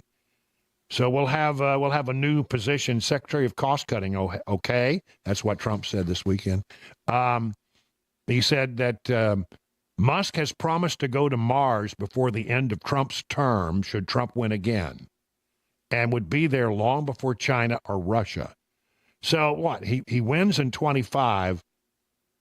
Musk is saying he's going to be to Mars by 29. You better start moving. Yeah. Well, they did this weekend. Yeah, that's true, yeah. They're making the big rocket ship that he needs to do that is completed 5 successful flights now. And the one that they did this weekend was amazing. Yes, it was. I mean, they launched the thing, and the thing comes down and lands right where it took off, right there in the launch pad. I mean, the exact launch pad that it left from, and when the thing comes in, it just reached out and just grabbed it. Yep. Awesome. And it's pretty amazing. I mean, that video is like, when I looked at it, I said, "Are you kidding me?" He's building robots. Yep. I mean, I've seen a lot about the robots. They're apparently getting very good. Can you imagine having a Tesla robot in your home? Yeah, I don't want to do that. Sorry. No offense, Elon. Well, if he would water the plants for me, I would be in favor of it. And bring you a Dr. Pepper. Bring me a Dr. Pepper, please, robot. 51 past the hour.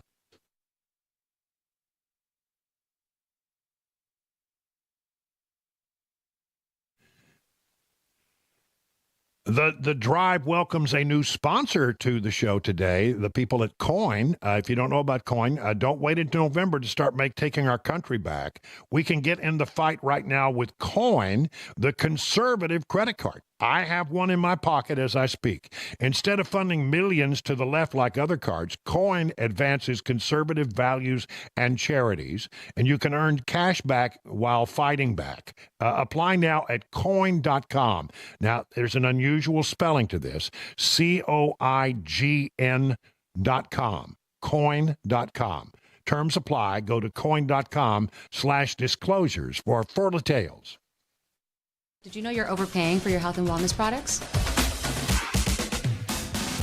With over 20 company-owned brands offering its members vitamins, supplements, wellness, and skincare products, you're able to save up to 70% off retail. Members Nutrition can't change your life, but we can change the way you live.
You know, we wish it were so, but there really are no pills or magic creams that can open up your spinal disc and take the pressure off your nerves. And that's if you got back pain, it's pressure on your nerves. And you have two choices in these cases. One is surgery, the other is non-invasive spinal decompression. Now, I chose non-surgical spinal decompression at the Wellness Institute of Nashville. There's state-of-the-art facilities, have the latest high-tech equipment, and offer the latest non-surgical techniques. And getting better is important to Dr. Kevin Mitchell and Dr. Ashley, so they're offering half-off spinal decompression treatments and half off the KT knee machine, which is sort of like spinal decompression for your knee. That's right. Unless you're a new patient, you get an exam, a consultation, and your first treatment. It only costs you $23. I'm Brian Wilson, and I put my stamp of approval on the Wellness Institute of Nashville. So call them today at 615-246-5009. Learn more at painisbad.com.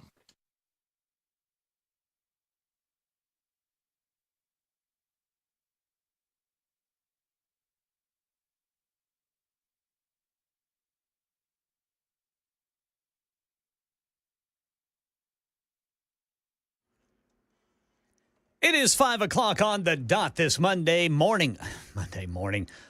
afternoon. I'm Ken Weaver with your top stories. Got the full forecast and traffic coming up in 5 minutes. Metro Police say they have determined 5 of the people involved in that shooting after the TSU homecoming parade downtown on Saturday have gang affiliations. They are the ones who started shooting at each other, according to police. One of the victims, 24-year-old Von K. Johnson, died. 2 other people among those 5 were hospitalized. 4 of the 5 have arrest histories. One just 6 months ago on robbery, felony drug, and felony gun possession. He was given 10 years probation. The 9 surviving persons wounded, including the children, are all recovering and none are critical. Metro Police wants access to business surveillance cameras. They say it's needed to help solve crimes and arrest people faster. Channel 4's Brandon Tierney says a system upgrade would allow police to watch private business cameras as well as all of the public cameras. The Community Safety Center opened at police headquarters earlier this year. Officers there are able to monitor public cameras to see what's happening in an area a crime has been reported. A new $500,000 contract with the software company Fusus could expand that access to up to 1,200 private camera feeds already in place across the county. Police would only get access to the camera once it is registered with the system. Metro Council will have to approve this contract after a public hearing at this week's meeting.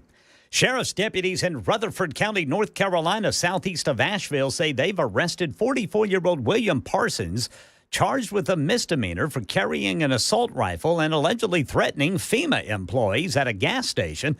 The organization, the United Cajun Navy, reporting its volunteers witnessed this threat. Here's Cajun Navy Vice President and National Spokesman Brian Trasher. It's just not acceptable. We're not going to allow it in any of our stations, and we hope that everybody realizes that FEMA is there to help them, regardless of what you think of the job they're doing. You need to try to let them do their job and try to get through this recovery. Sheriff's deputies determined Parsons acted alone. And election 2024, vice presidential candidate J.D. Vance went to the Twin Cities to criticize his opponent, Minnesota Governor Tim Walz. Here's Stephen Portnoy. In Minneapolis, J.D. Vance stood in the shadow of a police precinct that rioters burned, less than 3 miles from where George Floyd was killed. Vance told reporters as governor of the state, Tim Walz did, quote, absolutely nothing. I cannot believe how much this governor abandoned his own people. But at the time, then President Trump expressed support for Walz's handling of the protests, saying that he, quote, dominated. When he was asked about that, Vance said Trump was just being nice and polite. That's the latest news. Traffic and weather next. I'm Ken Weaver, WTN News.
All right, we've got westbound 40 just past Charlotte. Looks like we've got a disabled vehicle that is blocking the right lane, again, just past Charlotte. Now, it is bumper to bumper on parts of 40, both east and westbound in the usual places. Now, the further you get eastbound on 24, looks like we've got a stalled vehicle that is blocking one of the center lanes right there before Laverne. Traffic every 10 minutes every morning on Super Talk 99.7 WTN. The guaranteed offer is the easiest way to sell your home. It's really simple. We bring you an all-cash offer. You close in as little as 21 days. No home inspections, no lockboxes, no open houses. Go to markspain.com to get a guaranteed offer and start packing.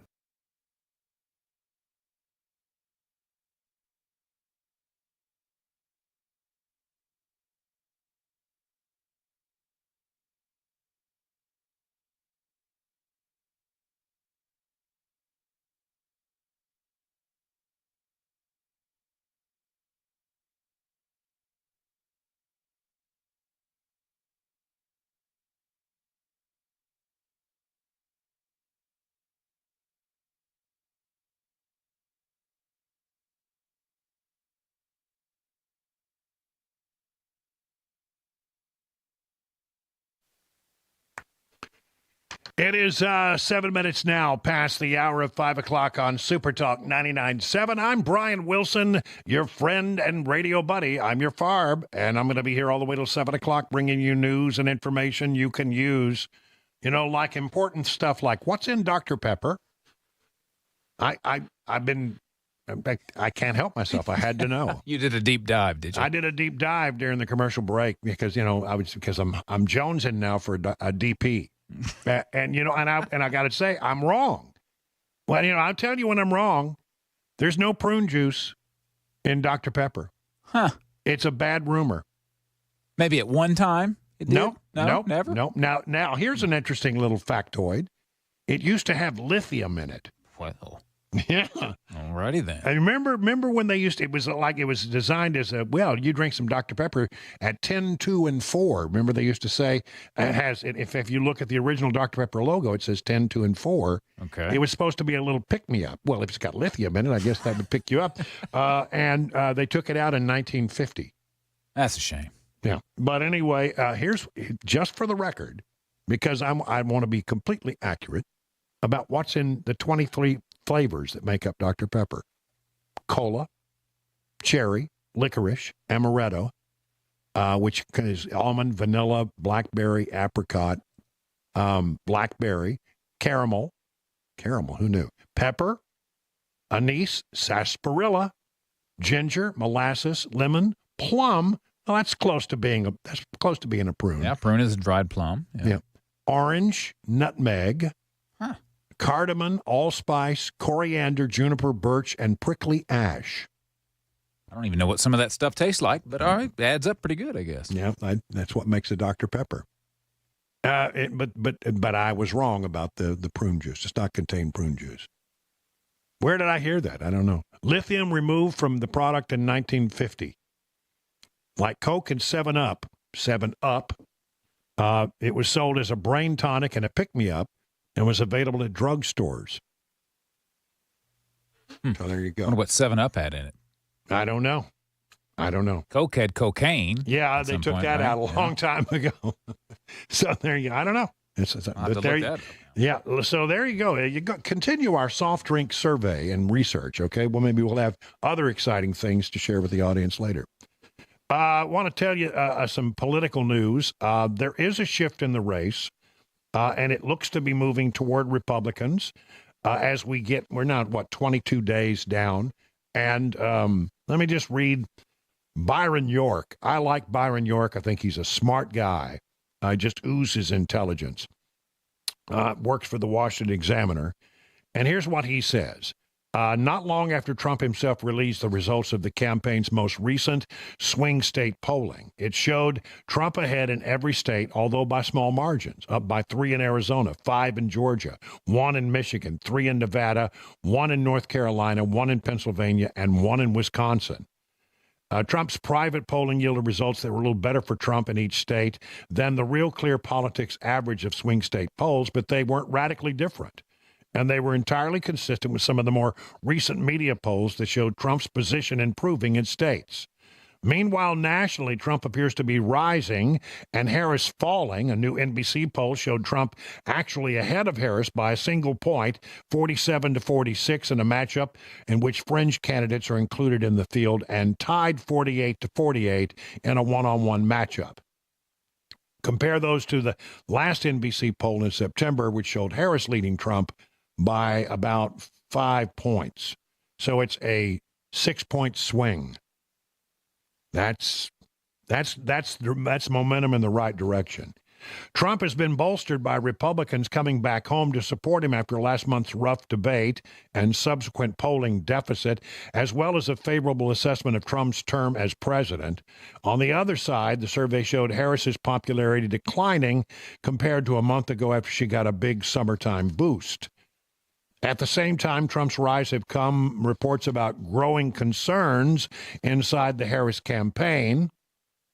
A representative account with CNN's Democrat Grow Anxious as Election Day nears, which reported that Democrats are increasingly anxious over Harris's fate, and there is a growing sense that her campaign is stuck in the mud.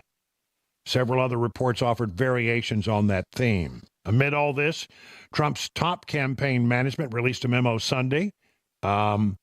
Chris LaCivita, Susie Wiles, and Tony Fabrizio argued that Harris experienced a joyride of rising acceptance and support in late July after a secretive group of Democrat power brokers pushed President Joe Biden out of the race, and Harris quickly replaced him. But after the joyride, they said nothing much has happened. According to our internal data from the end of July through Labor Day, Harris largely treaded water, the trio wrote. She made no real gains in her image or her ballot standing against President Trump. And then, after Labor Day, Harris actually slipped a bit against Trump despite spending $241 million in advertising during that period, more than twice what Trump spent. When you compare the state of the race on the day after Labor Day to now, what you will see will be eye-opening and likely the reason that many smart operatives on the other side are wringing their hands over the current state of the race, they concluded. The bottom line, the three argued, is that despite talk about Harris's momentum at various times in the race, she really hasn't had any momentum after that period in July when everything was going her way. And now, with the election 3 weeks away, she is struggling. Of course, there's been Democratic pushback, both against the party's in-house worriers, known as bedwetters, and against Trump's team. But the Trump memo framing of what has happened since the big Biden-Harris switch suggested that we need a closer look at what has happened to the race so far. So here is a theory from Byron York. The normal resting state of the race is for Trump to be a little ahead, but Harris enjoyed 3 big jumps since becoming the Democrat candidate. Each of them was made the race trend her way before fading. The first bump, and the biggest part when Biden pulled out. The second biggest was the Democratic convention, and the third was the September 10th debate between Harris and Trump. So that's why she got a boost. But after those things have sort of faded from memory, Trump is starting to surge. Or maybe we're just going back to where he was before. A new trend could be starting at this very moment that we don't recognize, but right now, at least, the race appears to have shifted a bit in Trump's direction, raising the possibility that without some new development to restart the joyride, Harris could be in deepening trouble for the next 3 weeks. That is why she is now doing, have you heard this? She's going to do an interview on Fox News with Bret Baier.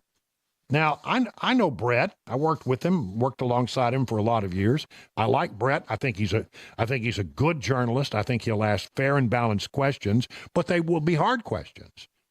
But the fact that she has now decided to be on Fox News for a one-on-one interview with Bret Baier when she has never been on Fox News before, I think speaks of desperation. I mean, look, People kept saying, why isn't she doing interviews? Why isn't she going out? I mean, why is she hiding from the press? Why doesn't she do a press conference? Blah, blah, blah. All that stuff. You know what? Why? Because she didn't need to. She thought she had the thing in hand. Numbers were, looking a little better for her. And as long as that was the case, they weren't going to engage any more than they had to. But they were doing a play it safe strategy.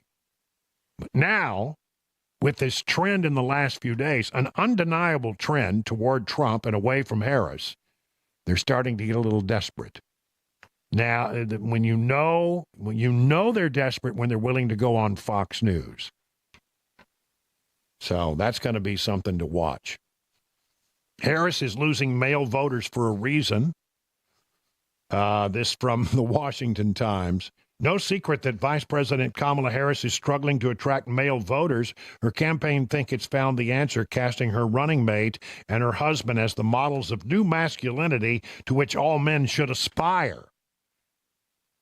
Former President Donald Trump leads his opponent 52 to 39% among men in the key swing state of Pennsylvania.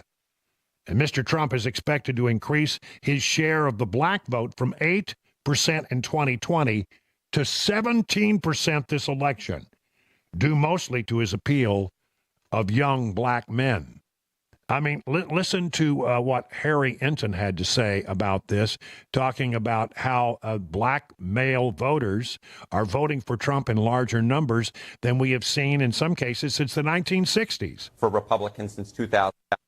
I mean, the bottom line is this. At this particular hour, if you believe the polling, Donald Trump's going to put up the best performance with black voters since Richard Nixon back in 1960. Not 68, since 1960. That's 64 years ago. Among Hispanic voters, Donald Trump's going to put up the best performance for Republicans since 2004 and George W. Bush. How about that? Those are interesting, statistics for sure. And so that'll be something to watch. The black voter, I mean, if you go from 8% black male vote in 2020 to 17%, you are eroding some of the key demographics of the Democratic Party. You don't have to win them all, but every one really helps. Democrats once owned the Hispanic vote. Today, 51% of Hispanic men, 18 to 34 in Arizona, say they plan to vote for the ex-president. President Biden carrying the Hispanic vote 61 to 37% in the last election. Something is happening. And you know what? I think it's economic. I think it's purely economic. I think a lot of people who were not doing well did well under Trump, and then came Biden, and they're not doing well again. And I think they want to go back to economic prosperity they had during the Trump years. Minority voters like Mr. Trump's style. Guys go for a candidate who gets up and shouts, fight, fight, fight, after he's been shot. If that's toxic masculinity, it's the kind that made America great. But the party of preferred pronouns and sex reassignment surgery isn't taking it lying down. Enter Minnesota Governor Tim Walz and Mr. Harris's husband, Doug Emhoff. On MSNBC, the former Biden press secretary Jen Psaki said that by actively supporting his wife's campaign, Mr. Emhoff was reshaping the perception of masculinity. Mr. Walz is presented as a Midwestern regular guy, a football coach, and a hunter who apparently doesn't know how to load his shotgun. Did you see that photo op over the weekend? He's got his shotgun out, and he doesn't know how to load it. And people... I mean, honestly, he didn't know how to load it. And people were calling him, Governor Elmer Fudd. Be very, very quiet. I'm hunting rabbits. He does look like Elmer Fudd. He does. A little bit, yeah. I mean, but he can say his R's. No, Elmer Fudd could not say. Be very, very quiet. I'm hunting rabbits. Yeah. So you got Emhoff, who apparently, according to stories, I don't know if, there are many stories out there about he had an affair with the nanny. He apparently, slapped a date. All these stories around here. They say they're not true, but, I mean, they're floating around. And the Daily, what is it? Not the Daily, I forget, the Daily Mirror has been out there doing those stories, and they've been all over they seem to have their stories sort of well backed up, but the campaign says they're not true. So there's that. J.D. Vance still knocking it out of the park. Here he is going one-on-one with Martha Raddatz about those Venezuelan gangs in Colorado. The incidents were limited to a handful of apartment complexes, and the mayor said our dedicated police officers have acted on those concerns. A handful of problems. Only, Martha, do you hear yourself? Only a handful of apartment complexes in America were taken over by Venezuelan gangs, and Donald Trump is the problem and not Kamala Harris's open border. Americans are so fed up with what's going on, and they have every right to be. And I really find this exchange, Martha, sort of interesting because you seem to be more focused with nitpicking everything that Donald Trump has said rather than acknowledging that apartment complexes in the United States of America are being taken over by violent gangs. I worry so much more about that problem than anything else here. We've got to get American communities in a safe space again. And unfortunately, when you let people in by the millions, most of whom are unvetted, most of whom you don't know who they really are, you're going to have problems like this. Kamala Harris, 94 executive orders that undid Donald Trump's successful border policies. We knew this stuff would happen. They bragged about opening the border, and now we have the consequences, and we're living with it. We can do so much better, but frankly, we're not going to do better, Martha, unless Donald Trump calls this stuff out. I'm glad that he did. He's so good. He's so good in that environment. He really is so solid. A great communicator, J.D. Vance. I have more from J.D. Vance right after we take a break, 22 past the hour.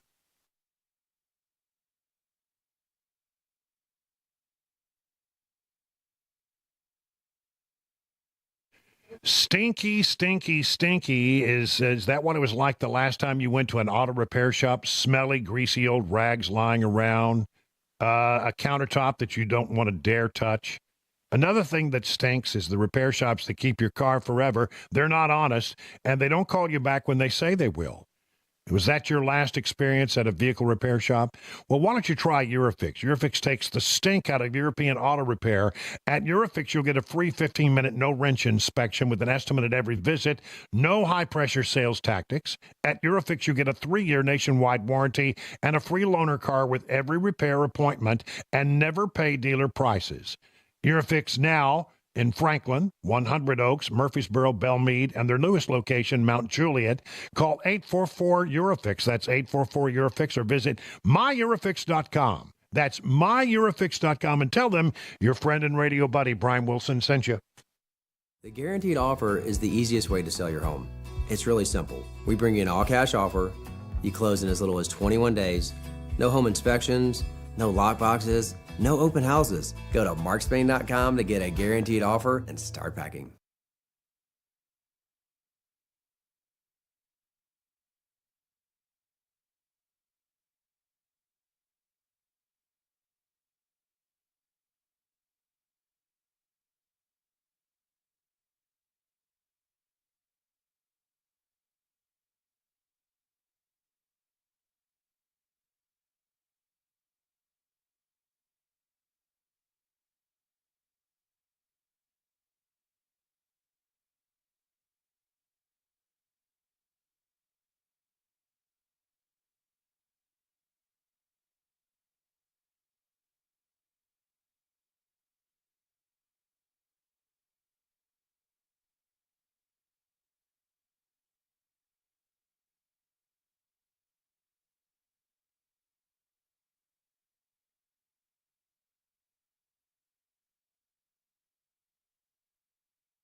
Hear what it was like when people started shooting at each other among innocent victims after a homecoming parade. That's coming up at 5:30 on Super Talk 99.7 WTN.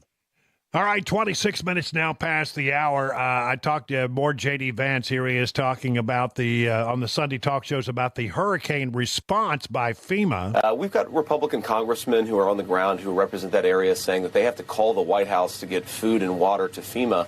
I don't frankly think there's anything malicious going on here, Martha, but I do think that we've had an incompetent response to this particular crisis, particularly in western North Carolina, which, to be fair, was hit harder than a lot of us expected it. But fundamentally, if you've got 6 days after the hurricane, the 82nd Airborne is still trickling in, I do think that we had a fundamentally incompetent, overly bureaucratic response to the hurricane. So what you hear from folks on the ground is they feel left behind. And Martha, we have to remember, of course, I know this area well. This is the Appalachian region of our country where people have felt ignored by their government for 30 years, and it doesn't help when you have a response to the hurricane that's slow, that's halting.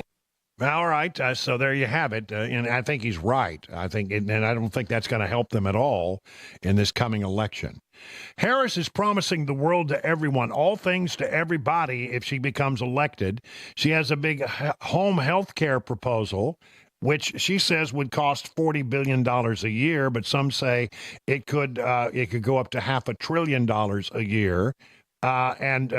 She got this price tag off of a Brookings Institution plan. Isn't it interesting that, the Democrats are screaming at us about the think tank that came up with Project 2025, something that Trump's never even read, but they get their ideas from another think tank called the Brookings Institution, which does the same thing that the Heritage Foundation does for conservatives. It's a think tank. They throw out ideas. And she gets no criticism for that at all.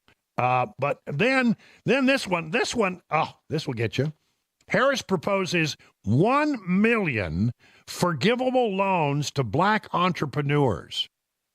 That's right. She's going to give a million loans to just black people, black men, so that they can, start businesses and help black Americans succeed in the legalized marijuana industry.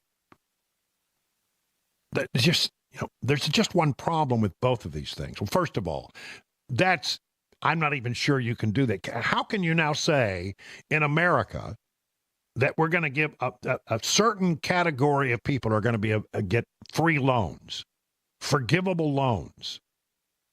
We're going to give you a loan. It's not really a loan if it's forgivable now, is it? Yeah, well, it's not a loan. It's a gift. I guess you have to meet certain benchmarks, but what I'm saying is they're going to give you this money, which is forgivable over time, but you're going to do that only to one category of Americans, black men. Is that even constitutional? I mean, I want black entrepreneurs to succeed. Believe me, I do. But I have a feeling they'll have a much better chance of succeeding under a Trump economy than they would otherwise, and that's why I think they're doing this. It's an act of desperation. And as far as this other stuff, this home health care proposal that could cost a ton of money, let me just tell you, the United States Senate, at least, is going to be Republican. I mean, it's looking that way almost certainly. How's she going to get all this stuff through Congress? She can make any promise in the world that she wants to make, but the real bottom line is it's not likely to get through Congress. So, when people hear this, I'm going to give you this, and I'm going to give you that, and I'm going to give you this, they can't do that without Congress, and Congress could well be Republican or divided. And she's not going to get those things pushed through. Promise all you want, but just because you promise it doesn't mean you can actually deliver on that promise. Time for the news at 5:30.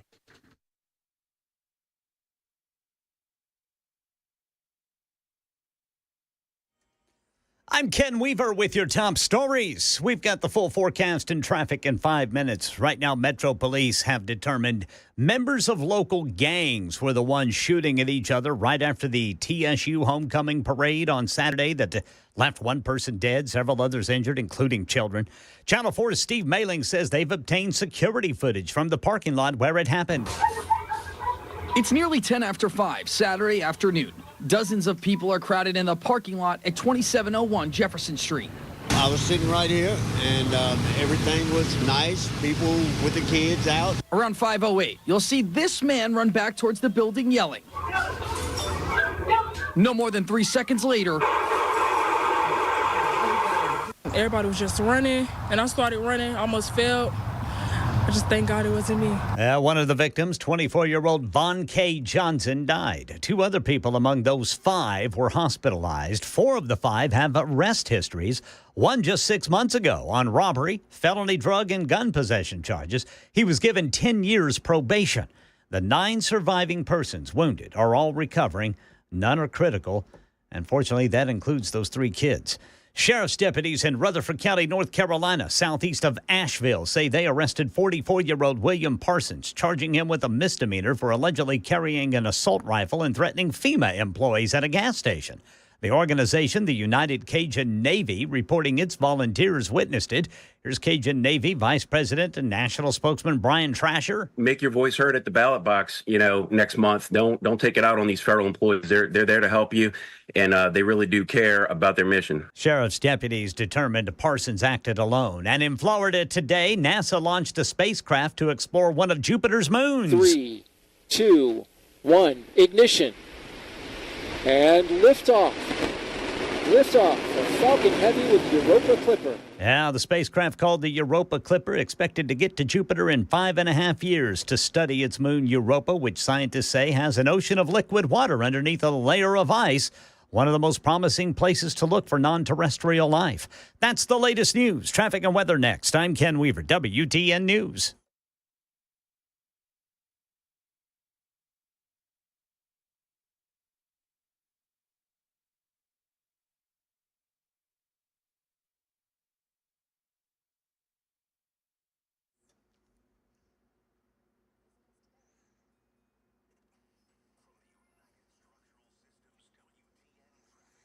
All right, in addition to the usual slowdowns this time of day, we've got a multi-vehicle crash. It is 24 eastbound.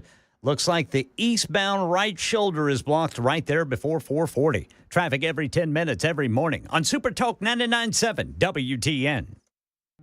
Hey, what's up, guys? It's Matt Murphy in the middle of downtown Franklin, Tennessee. We've talked so much about Savory Spice. I thought, why not show you the place? So let's go on in and see what's popping at Savory Spice. As I've always said, you will smell the spices even before you walk in. I can smell them right here in the doorway. Come on in, and let's introduce you to the one and only Holly, who is the owner and proprietor of Savory Spice. Say hey, Holly. Hello, everyone. Now, enough about Holly. Let's talk about spicy and easy products like the incredible taco soup, which, as I said, you put this in a crock pot, you put all the ingredients that it tells you to buy right there, you put the spices in, and it's so easy. So if you don't know what you're doing around the kitchen, it's a perfect way to find your way around the kitchen, as is the Mediterranean dill risotto. Now, for the holidays, pumpkin pie spice. What doesn't it have, Holly? Pumpkin. Doesn't have any pumpkin in it. Get ready for Genesis Diamond's largest sale on luxury pre-owned Rolex watches. If you've dreamed of wearing a Rolex, you can't miss this special 2-day event, October 25th and 26th. During this event, you can take advantage of special pricing and zero-interest financing on a stunning selection of luxurious pre-owned Rolex timepieces. Genesis has brought in hundreds and hundreds of amazing Rolex watches, all the hard-to-find models, including Submariners and Daytonas. All of Genesis luxury pre-owned Rolexes are in pristine, like-new condition, some of them just out of the box, and all are priced to sell at this event. And listen to this, with the purchase of any luxury pre-owned Rolex at this event, Genesis will give you a pair of 2-carat lab-grown diamond stud earrings free. That's a $3,000 value. And so if you currently own a Rolex, Genesis pre-owned Rolex buyers will be on site for you to trade in or sell your timepiece. You'll receive top dollar. Come see the largest selection of luxury pre-owned Rolex watches in the state and take advantage of special financing and get a pair of 2-carat lab-grown diamond stud earrings free. The date, October 25th and 26th only, and only at Genesis Diamonds, Green Hills and Cool Springs. The guaranteed offer is the easiest way to sell your home. It's really simple. We bring you an all-cash offer. You close in as little as 21 days. No home inspections, no lock boxes, no open houses. Go to markspain.com to get a guaranteed offer and start packing. Did you know you're overpaying for your health and wellness products? With over 20 company-owned brands offering its members vitamins, supplements, wellness, and skincare products, you're able to save up to 70% off retail. Members Nutrition can't change your life, but we can change the way you live.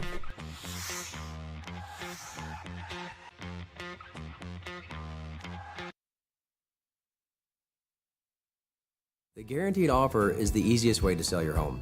It's really simple. We bring you an all-cash offer. You close in as little as 21 days. No home inspections, no lock boxes, no open houses. Go to markspain.com to get a guaranteed offer and start packing.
There it is.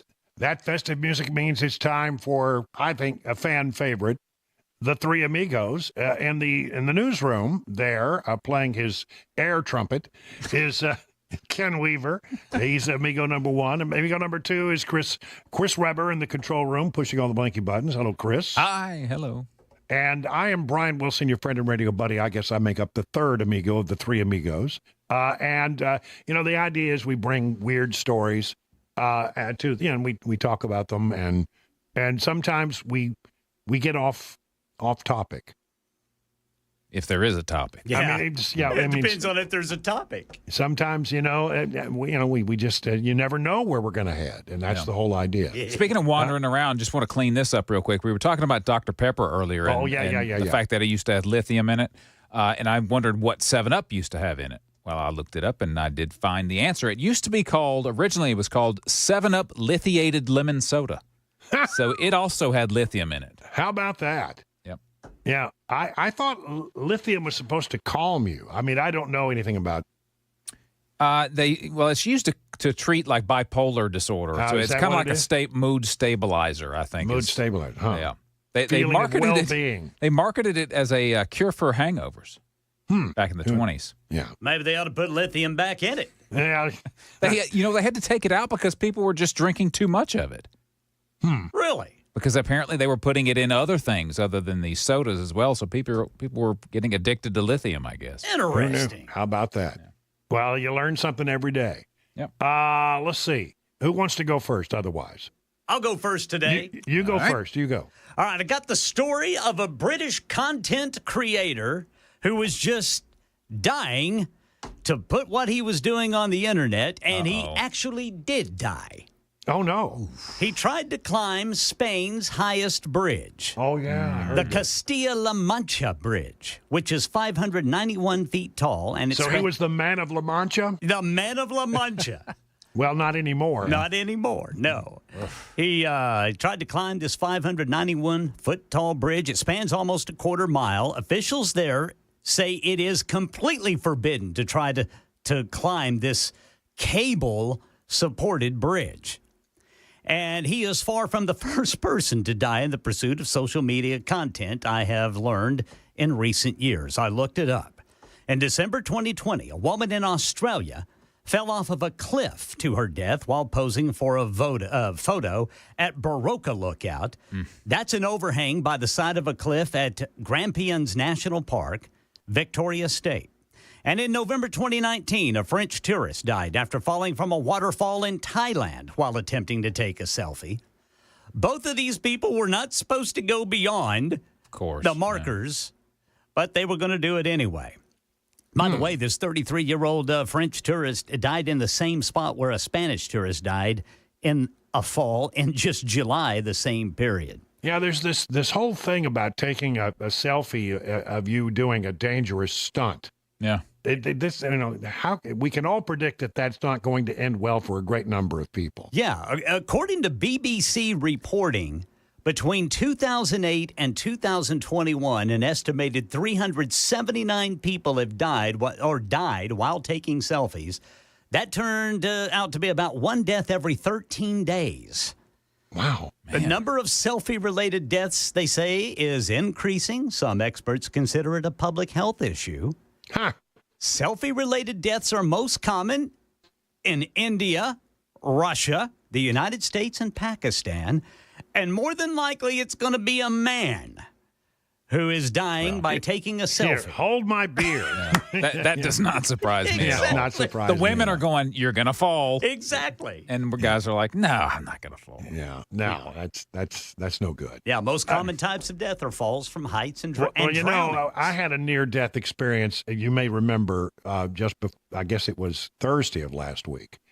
I was here sitting at my desk, and you missed this, Chris, but you probably saw it on social. You caught up on social media because the Cabana wife was mocking me on her social media platforms, and so I'm sitting here minding my own business, just doing my show, reading a spot, and then when I get through it, I put the spot in the file so it'll be ready for tomorrow, and I was then turning to pull something off the printer, and out of the corner of my eye, I see this gigantic pink thing.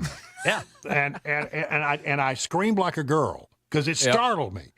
When you have the headphones on, you don't know somebody's sneaking up behind you. That's right. Yeah. And all of a sudden, the next thing I know is there's this gigantic pink unicorn handing me a rose. It was in one of the inflatable suits that people. I don't know. It's battery operated. It blows up, and she's inside of it, looking through a little pane of clear vinyl, and she's handing me a rose because it's our anniversary. But I mean, she nearly got a dead husband out of the deal because it scared me to death.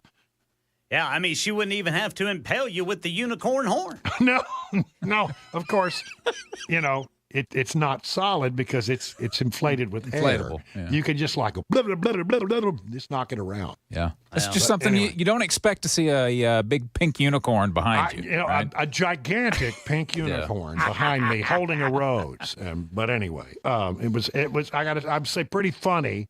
Once I got over scared. It's completely frightened me. Once your heart started beating at a normal rhythm again. I know. You weren't even taking a selfie. That's right. I wasn't even taking a selfie. She was taking the selfie. Now, that would have been something. I'm glad that didn't happen. No, it didn't. Okay, what do you got, Chris? Well, speaking of publicity and doing things that are caught on camera, publicity. You guys remember there was an auction a couple weeks ago. This guy out in Texas bought a signed Taylor Swift guitar. Oh, yeah, you guys remember hearing about that? Yeah. Uh-huh. So it's at a let's see, what is it? Ellis County Wild Game Dinner Auction is where this guy bought it. He paid $4,000 for this signed Taylor Swift guitar, and then took a hammer to it after he won the bid. That's just wrong. That's right. I remember. And of course, it was all captured on video. And a spokesman for this Elks County Wild Game Group says that it was just a lighthearted statement, just showing the disapproval of people in the entertainment industry trying to influence politics. He was trying to make a little, political statement. But anyway, so this guy spent $4,000 of his money buying this autographed Taylor Swift guitar. Well, he sees how viral the video went of him smashing it with the hammer, so he says, "I'm going to donate this back to this Wild Game Group." The pieces of this smashed guitar. Well, they then took the pieces and listed the guitar on eBay. And from there, the bids just started rolling in. A total of 46 bids were placed on said guitar. Final sale price, $6,550. For a damaged guitar. For pieces of a guitar. So they get $4,000 out of it in the initial auction, where the guy buys it to then smash it with the hammer. He then donates it back to the group. They auction the pieces of this guitar off for $6,500, a total of $2,500 higher than the original price. This group seems to be doing pretty well. They're going to have plenty of money for agricultural educational programs, they claim. With the future farmers of America. But I just thought that was fascinating. $4,000 intact, $6,500 in pieces. Yeah. Well, that fella's doing his part for education. Yeah, so I wonder if I took one of my guitars and smashed them, I wonder what I could get out of it. A bunch of little pieces. That's what you get out of it. Little pieces. That's about it. All right, I got one here. A woman from China pleaded guilty last Friday. And she faces, are you ready for this? A potential fine of $250,000 and up to 10 years in prison. And what is her crime? She was trying to smuggle 29 Eastern Bach turtles out of the country. So Wan Yi Jing, who is 41, arrested on the morning of June 28th, this is way back, at an Airbnb in Canaan, as she was about to get into an inflatable kayak with a duffel bag on Lake Wallace, according to a Border Patrol's agent affidavit filed in federal court. Agents had been notified by the Royal Canadian Mounted Police, the Mounties, that two other people, including a man who was believed to be her husband, had started to paddle an inflatable watercraft from the Canadian side of the lake toward the United States. The agent searched her heavy duffel bag and found 29 live Eastern box turtles wrapped in socks. The affidavit states that they are known to be sold on the Chinese black market for $1,000 apiece. Little box turtles? Little box turtles. Wow.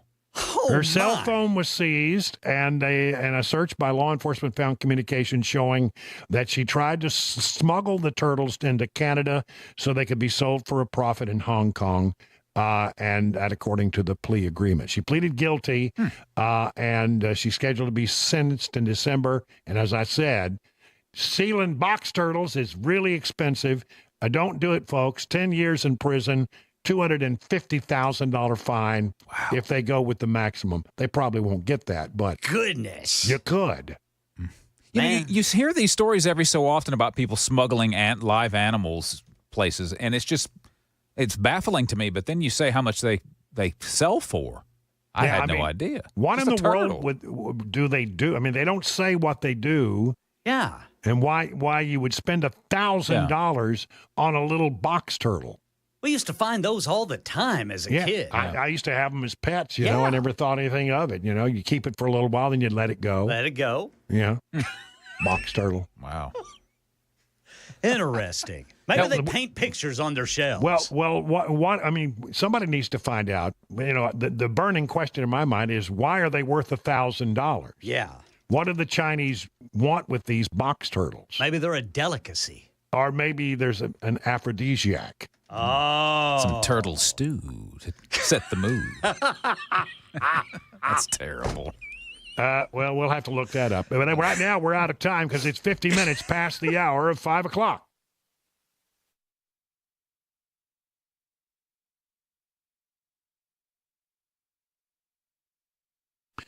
You know, there are no pills or spinal creams that can magically open up your spinal disc and take pressure off your nerves. Your back hurts. It's pressure on the nerves, right? You have a couple of choices, surgery or non-invasive spinal decompression. I chose non-surgical spinal decompression at the Wellness Institute of Nashville. Their state-of-the-art facilities and the latest high-tech equipment help provide the latest non-surgical techniques. Now, getting better is important to Dr. Kevin Mitchell and Dr. Ashley, so they're offering half off the spinal decompression treatment and half off the KT knee machine. Now, if you're a new patient, you come in, you get an exam, a consultation, They will come up with a plan of treatment, and then you'll get your first treatment, and all of that only cost you $23. You got that on you. I'm Brian Wilson.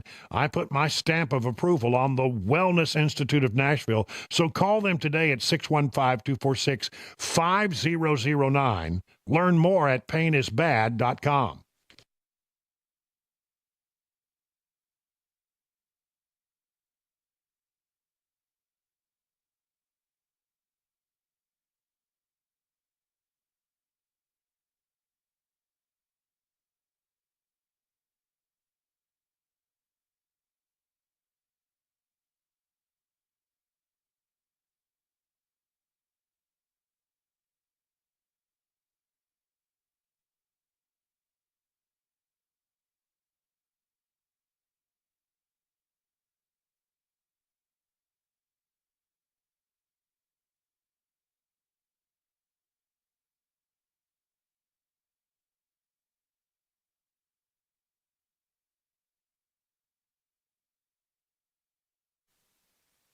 Hey, listen, don't wait to November. It's probably the number one question I get from listeners. How can I get in the conservative fight? Well, it's critical to know where your dollars are going. Most credit cards are funneling millions to the left, but now you have a choice. Coin is America's conservative credit card, and you can earn cash back while fighting the liberal agenda. Apply now on coin.com. Now, that's spelled an unusual way. Listen closely. It's C-O-I-G-N. The G is silent. Coin.com. COIGN.com. Terms apply. Go to coin.com/disclosures for full details. Did you know you're overpaying for your health and wellness products? With over 20 company-owned brands offering its members vitamins, supplements, wellness, and skincare products, you're able to save up to 70% off retail. Members Nutrition can't change your life, but we can change the way you live.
Yeah, let me tell you about King Associates Insurance in Brentwood. Been around for some 25 years as an independent agency, and that is exactly what you want.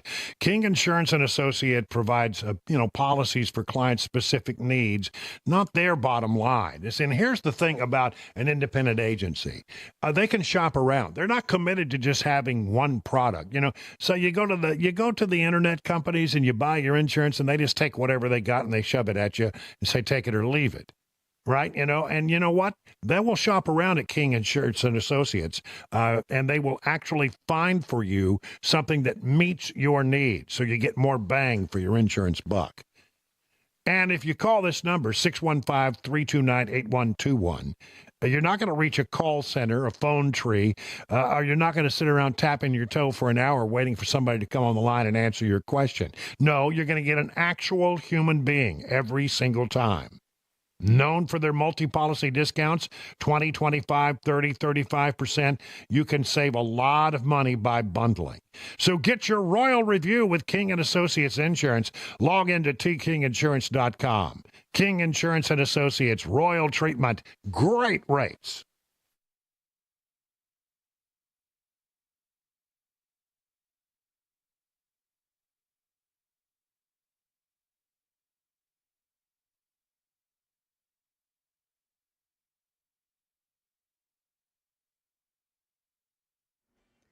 Six o'clock on the dot. I'm Ken Weaver with your top stories this Monday evening. Full forecast and traffic in 5 minutes. Metro Police want Metro Council to approve a $500,000 contract with software company Fusus to expand public camera footage access to private security camera access. They tell Channel 4 it's going to help solve crimes and make arrests faster. These cameras just provide a story of what's going on at that moment in time. And that story helps us to make better decisions, to respond faster, to get more resources in the area. A lot of times it could be just a false alarm that we're going to and we don't know that. Or we're thinking it's false and it's actually real. Video will prove that, hey, this is a reality. This is really going on. Now, police would only get access to a camera once it is registered with the system. Metro Council will have to approve the contract after a public hearing at this week's meeting. And Channel 4's Steve Mailing says they've obtained security video from the parking lot where police say gang members started shooting at each other after the TSU homecoming parade on Saturday. In the video, you can see the moments that people in the community say especially hit hard. Adults rushing to grab children and get them to safety away from the gunfire. They was in here like scared for their life, but you can't blame them. People took cover not just in Paula Thomas's apartment, but wherever they could find it. A total of 10 people were hit, a 24-year-old man killed. Among the injured, 3 young girls, one 12 years old, the other 2 only 14. 24-year-old Von K. Johnson died. 2 other people among those 5 gang members were hospitalized. 4 of the 5 have arrest histories. One just 6 months ago on robbery, felony drug and gun possession charges. He was given 10 years probation. Sheriff's deputies in Rutherford County, North Carolina, southeast of Asheville, say they arrested 44-year-old William Parsons, charged him with a misdemeanor for allegedly carrying an assault rifle and threatening FEMA employees at a gas station where they were staging to help victims of Hurricane Helene. The organization, the United Cajun Navy, reporting its volunteers witnessed it, and Cajun Navy Vice President and National Spokesman Brian Trasher urging calm. Make your voice heard at the ballot box, next month. Don't take it out on these federal employees. They're there to help you, and they really do care about their mission. Speaking of the ballot box, Trump running mate J.D. Vance campaigning in battleground Minnesota today. Right now, we're feeling very, very good about where we are. We think we have the momentum. We think, frankly, even without the momentum, if the election were held today, we would win. Vice presidential candidate to Governor Tim Walz on the Democrat side campaigning in Wisconsin. We need to get especially young men out there to vote. 22 days to Election Day. Early voting starts on Wednesday. That's the latest news. Traffic and weather next. I'm Ken Weaver, WTN News.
All right, east and westbound 40 in and out of downtown, still pretty bumper to bumper. Now, you've got an added issue, a multi-vehicle crash, eastbound 24 right there before 440.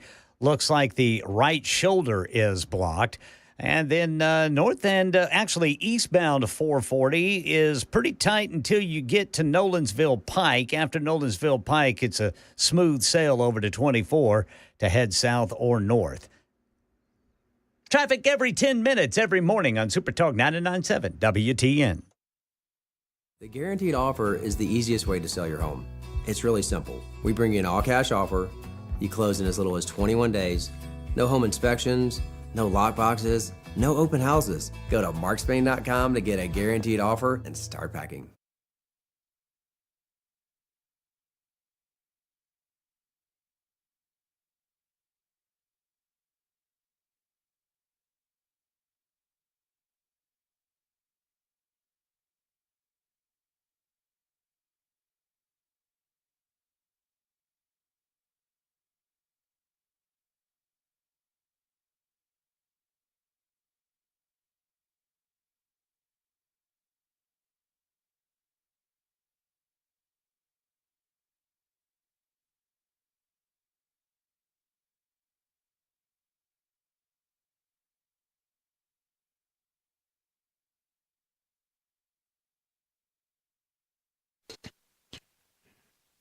It is 7 minutes past the hour of 6 o'clock. Good evening, everybody. Brian Wilson in the chair for another hour as we bring you, I think, just an information-filled 4 hours each and every day, Monday through Friday, right here on The Drive.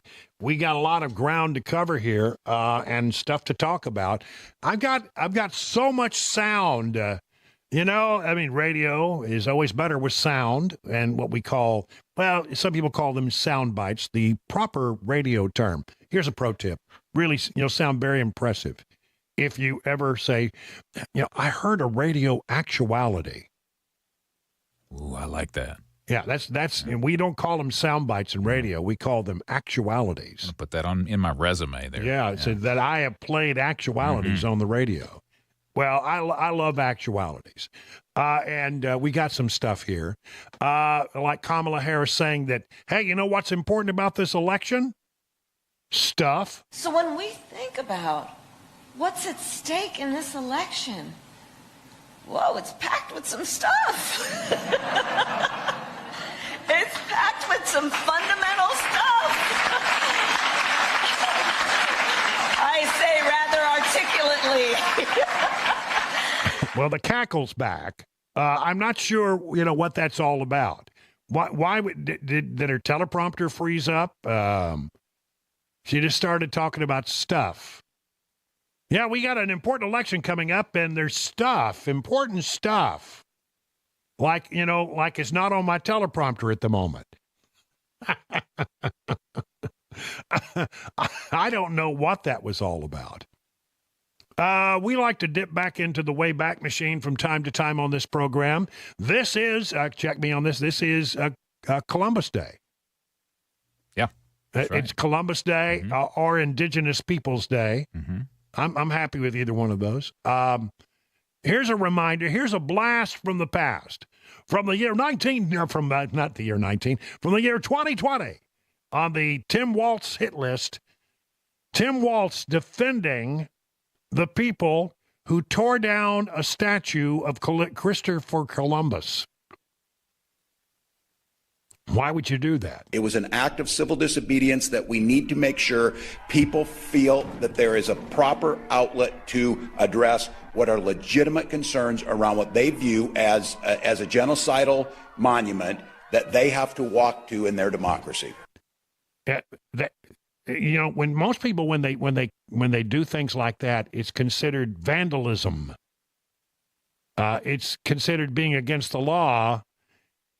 In Tim Waltz's state, they say, well, we have to recognize that this is triggers some people. It was an act of civil disobedience that we need to make sure people feel that there is a proper outlet to address what are legitimate concerns around what they view as a genocidal monument that they have to walk to in their democracy.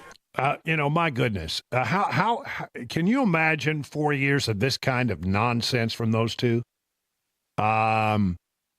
Speaking of Tin Walls, he's being described in not such positive terms for his weekend photo op. It was a terrible week for the Harris this campaign. On there, you had Governor Elmer Fudd out hunting, and so he can't load his shotgun. He's trying to appeal to hunters. He can't load the gun. He's using the wrong gun. Shh. Be very, very quiet. I'm hunting rabbits. Well, actually, he was hunting pheasant. But what was embarrassing about it was, first of all, he does look like Elmer Fudd. I mean, he put on that cap, that orange cap, and, and he's sort of bald like Elmer Fudd. Round-faced. Got sort of a big round face. He looks like, Elmer Fudd. So it'll be Vice President Fudd if he were to win. But I mean, he can say his R's correctly, something that Elmer Fudd could not do. Elmer Fudd, be very, very quiet. We're hunting rabbits. That's pretty good. That's not bad. See, there's another one that I can do. Yeah, it's all right. Anyway, Elmer Fudd, I think that's good. It really was not good, and Here is, let's see, we're doing a cornucopia of sound here. Why is it that that Kamala Harris is not doing very well right now? Steve Kornacki over at NBC, he's their number cruncher, says it has something to do with Biden's unpopularity. She's the VP in an unpopular administration. Look, we asked Joe Biden's policies as president, do you think they're helping or hurting your family? Look at that. Almost 2-to-1 say hurting more than helping. His job approval rating is in the low 40s. And then here's the twist. When you ask folks, when Trump was president, were his policies helping or hurting? Look at that difference. 44% say helping, 31% say they hurt. So retrospectively, Trump is getting some numbers here. Yeah, I mean, the numbers for Trump with the economy are still resonating with a lot of people. People remember how good they had it back when he was president. And they say that, quite frankly, the numbers still don't look good for people when you ask them the question, is it getting better for you right now? The majority of people answer that question, no. It's not. And it's easy to understand when your overall cost of living has gone up by a fifth and your average income has gone down in real terms 3%. It's understandable why it's so tight for people who are living, hand to mouth to begin with. It really gets harder and harder when your costs go up 20%. There is apparently tension, one reads, between Harris's campaign and the Biden White House.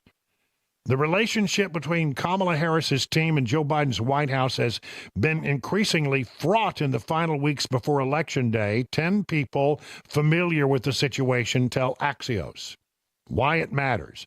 Biden team wants Harris to win the election, but many senior Biden aides remain wounded by the president being pushed out of his re-election bid and are still adjusting to being in a supporting role on the campaign trail. They're too much in their feelings, one close ally to Harris said of the president's team, a sentiment shared even by some at the White House. Some on the Harris team say that top White House aides aren't sufficiently coordinating Biden's messaging and schedule to align with what's in the best interest of the vice president's campaign.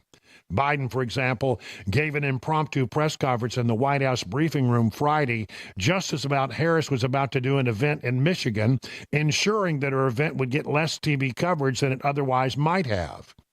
Earlier in the week, Harris criticized Florida Governor Ron DeSantis for not taking her call about the recent hurricanes, only for Biden to praise DeSantis soon after for being gracious and cooperative. A person familiar with the situation told Axios that Biden had been briefed on Harris's comments. Biden has been eager to boast about a robust jobs report, helping to end the strike by the Longshoremen's Union and other perceived victors recently, and Harris has been trying to focus on voters' pocketbooks concerns, including inflation. One person involved with Harris's campaign told Axios the White House is lacking someone in the room thinking first and foremost about how things would impact the campaign. Harris's team have been trying to add staff to the vice presidential official office to handle the bigger workload. It's been frustrating at the White House's pace in getting people detailed for that, according to two people familiar with the matter. Several Biden aides have joined Harris's campaign, but some feel like they've been labeled as disloyal by Biden's team for leaving or even considering it. I heard that apparently Biden was really put off. What was the phrase that they used? Oh, they said when Kamala Harris said, well, the difference between my campaign and the Biden White House is obviously I'm not Joe Biden, which Joe Biden apparently took as a personal affront. I don't know.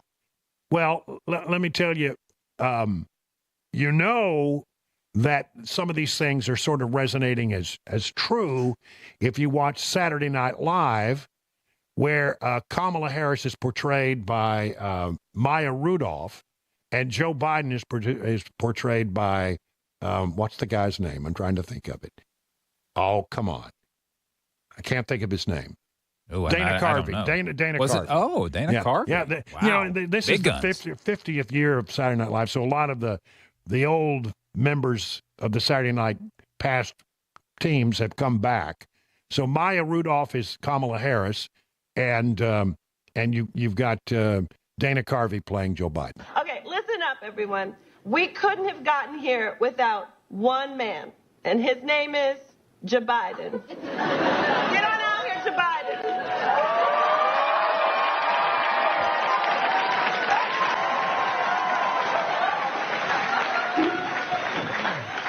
Folks, that's right.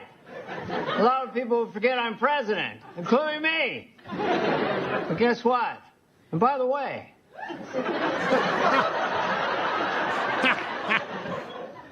I think I did a pretty good job.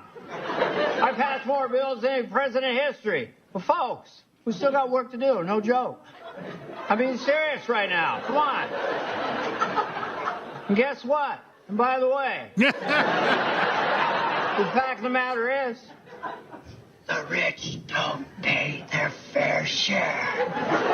They gotta pay their fair share. We gotta build back better. The build back the better, the better, the better, the better. Build back the better. Can't believe it's not butter. Thank you, Joe Biden. Thank you, Joe Biden. Thank you. And I just want to say thank you, Joe Biden. Thank you for putting country first and for handing over the reins. I didn't want to. They made me. And guess what? And by the way, the fact of the matter is, no joke. This is serious right now. This is serious. Anyway, in conclusion, me and Vice President Harris are the same. Oh, okay. Ha ha. Great stuff. Thank you, Joe. Thank you so much. Thank you. All right. Goodbye, Joe. Goodbye, Biden. Listen. All right? We got to stay focused. Okay? And let me tell you something. If we win together, we can end the dramala. End the traumala. And go relax in our pajamas. But I mean, you know, I think they're tapping into something there that is real. There does seem to be sort of this, well, you know, we are part of that administration, but we don't want to be a part of that administration. You know, that's sort of what's going on there. And I got to tell you, it just seems to me that, you know, this rings true. You know, I mean, in Washington, everybody wears their their feelings out on their sleeve, and slights are taken and grudges are held. And man, I'm so glad I don't live in that godforsaken town anymore. I'm glad that I'm here among good, God-fearing Tennesseans. Whew. Somebody said the other day that, you know, I was going to go back and be Trump's press secretary, which, of course, is insane. You know, first of all, Trump ain't knocking on my door. And the second part of that is you couldn't make me go back with a team of wild horses. 20 minutes now past the hour of 6 o'clock on Super Talk 99.7.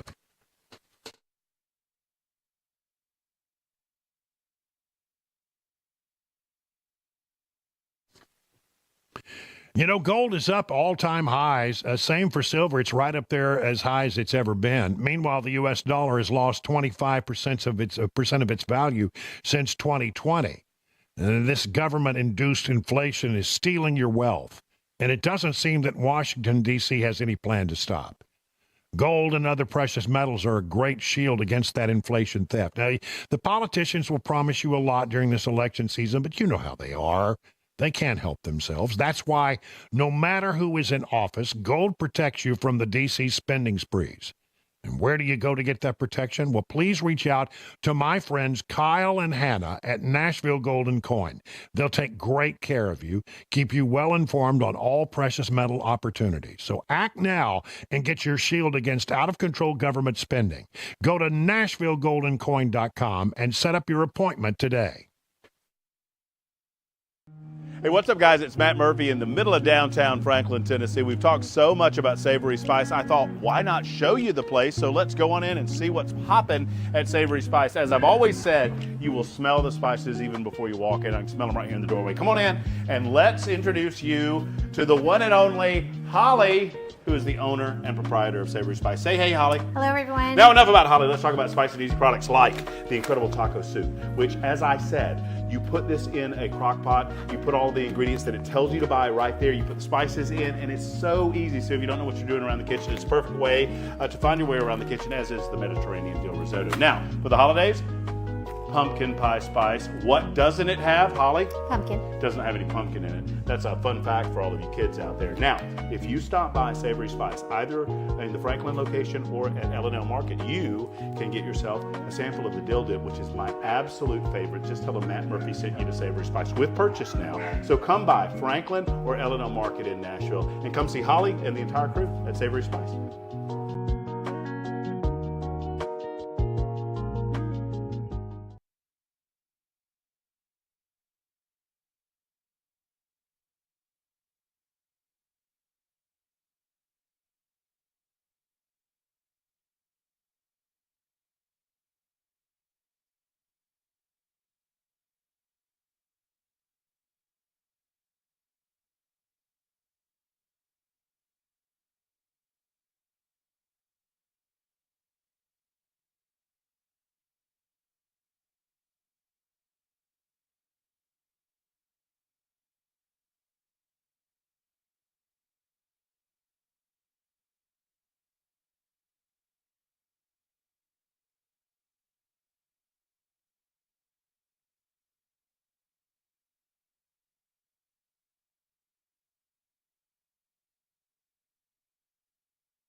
It's 25 minutes now past the hour of 6 o'clock on Super Talk 99.7. Brian Wilson in here all the way till 7 o'clock. Then we'll hand it over to Mark Levin, the great one, and he will carry on throughout the evening. This Afghan terror suspect that was arrested in Oklahoma, who apparently wanted to shoot up some place with a lot of people on Election Day and disrupt the election process. We're learning a little bit more about him, and it conflicts with what we've been told before. Nasir Ahmed Tawhidi The Afghan refugee charged last week in Oklahoma, according to justthenews.com. He was plotting an election day terror massacre, was previously flagged by U.S. Customs, Border, and Protection this summer, weeks before his arrest during a reevaluation of his 2021 entry into the country, immigration records reviewed by Just the News show. Those records conflict with the Justice Department portrayal of Tawhidi, 27, in the criminal information filed in U.S. District Court in Oklahoma City. Immigration records state that the Afghan refugee was let into the country on a humanitarian parole on September 9th, 2021, and not with a special immigration visa reserved for foreigners who worked for the U.S. agencies, as federal prosecutors told the court. So that, so apparently we're not getting the straight poop from the Department of Justice. How about that? Surprise, surprise, surprise. So we're learning a lot of details here, and it's coming from, again, Chuck Grassley over in the Senate. During a routine Customs and Border Protection Operation Allies Welcome Program reevaluation this summer of his original entry, Tawhidi was placed on a watch list, referred to Homeland Security investigations for further probing, and flagged by the FBI, the records show. On 8/26 of 2024, Tawhidi populated the Operation Allies Welcome Arrival hot list, the record states, and Tawhidi is the subject of a silent hit entered by the Oklahoma Federal Bureau of Investigation to be notified if the subject is encountered. The records added, DROG found, referred to HSI. Now, what that means is that they found derogatory information on him. Law enforcement officials said the record suggests that either the CBP review of Tawhidi found some terror nexus, or that the FBI investigation of the Afghan refugee had already begun and alerted border officials to this concern. Immigration records conflict with the criminal information filed in federal court on last Wednesday, which stated that Tawhidi entered the United States on a special immigrant visa and is currently on parole status pending adjudication of its immigration proceedings. That's not quite the way it looks. Some members of Congress are publicly expressing concern about how Tawhidi got into the country, according to Chuck Grassley, who wrote a letter last week to FBI Director Christopher Wray, citing earlier reporting by Just the News on Tawhidi's parole status. Can I just say, John Solomon over at Just the News, he breaks a lot of stories. He really does. And, I think my memory of him, I've not met him. I don't think I've met him. But my memory of him is he was an old Associated Press reporter who now does reporting for his own website. And he breaks a lot of stuff. People drop a lot of stuff in his transom, as they say. And he's always breaking stuff. If you don't go to justthenews.com, you're missing out, because he really does break stuff that nobody else is touching. Nobody seems to be in the same category as this guy when it comes to stuff that conservatives find interesting.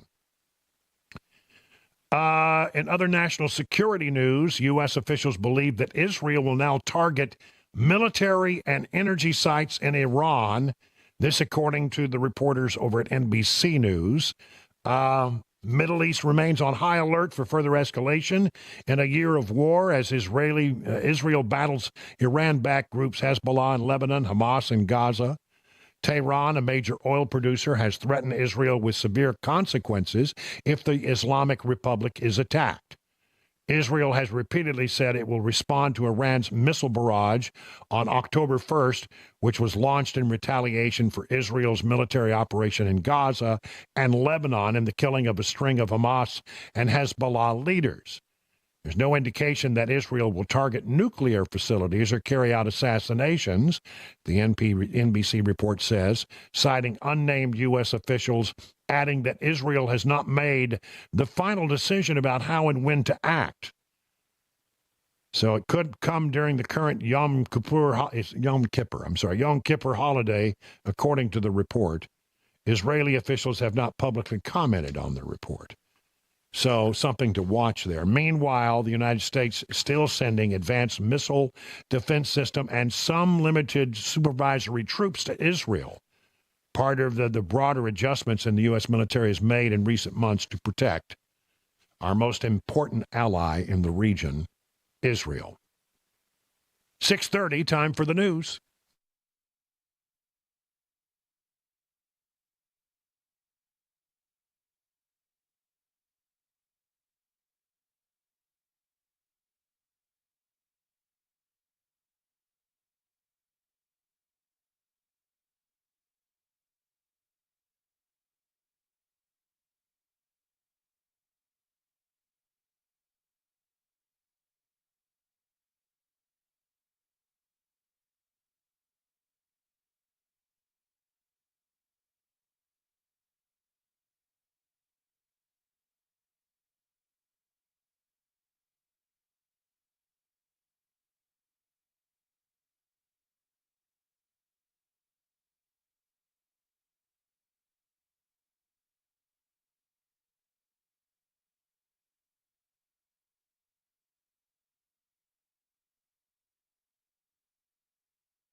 Hey, listener question. Did you know you're funding America's future? And it's not the future that you want for your kids. Most major credit cards funnel millions to liberal causes and candidates hoping that you just don't notice. Well, take a stand and get the woke out of your wallet. Coin is the conservative credit card. You earn cash back while advancing a conservative future. Apply now at coin.com. Now, it's spelled a little differently. It's COIGN.com. The G is silent. I got one in my wallet. You get one in yours. Terms apply. Go to coin.com/disclosures for full details. Did you know you're overpaying for your health and wellness products? With over 20 company-owned brands offering its members vitamins, supplements, wellness, and skincare products, you're able to save up to 70% off retail. Members Nutrition can't change your life, but we can change the way you live.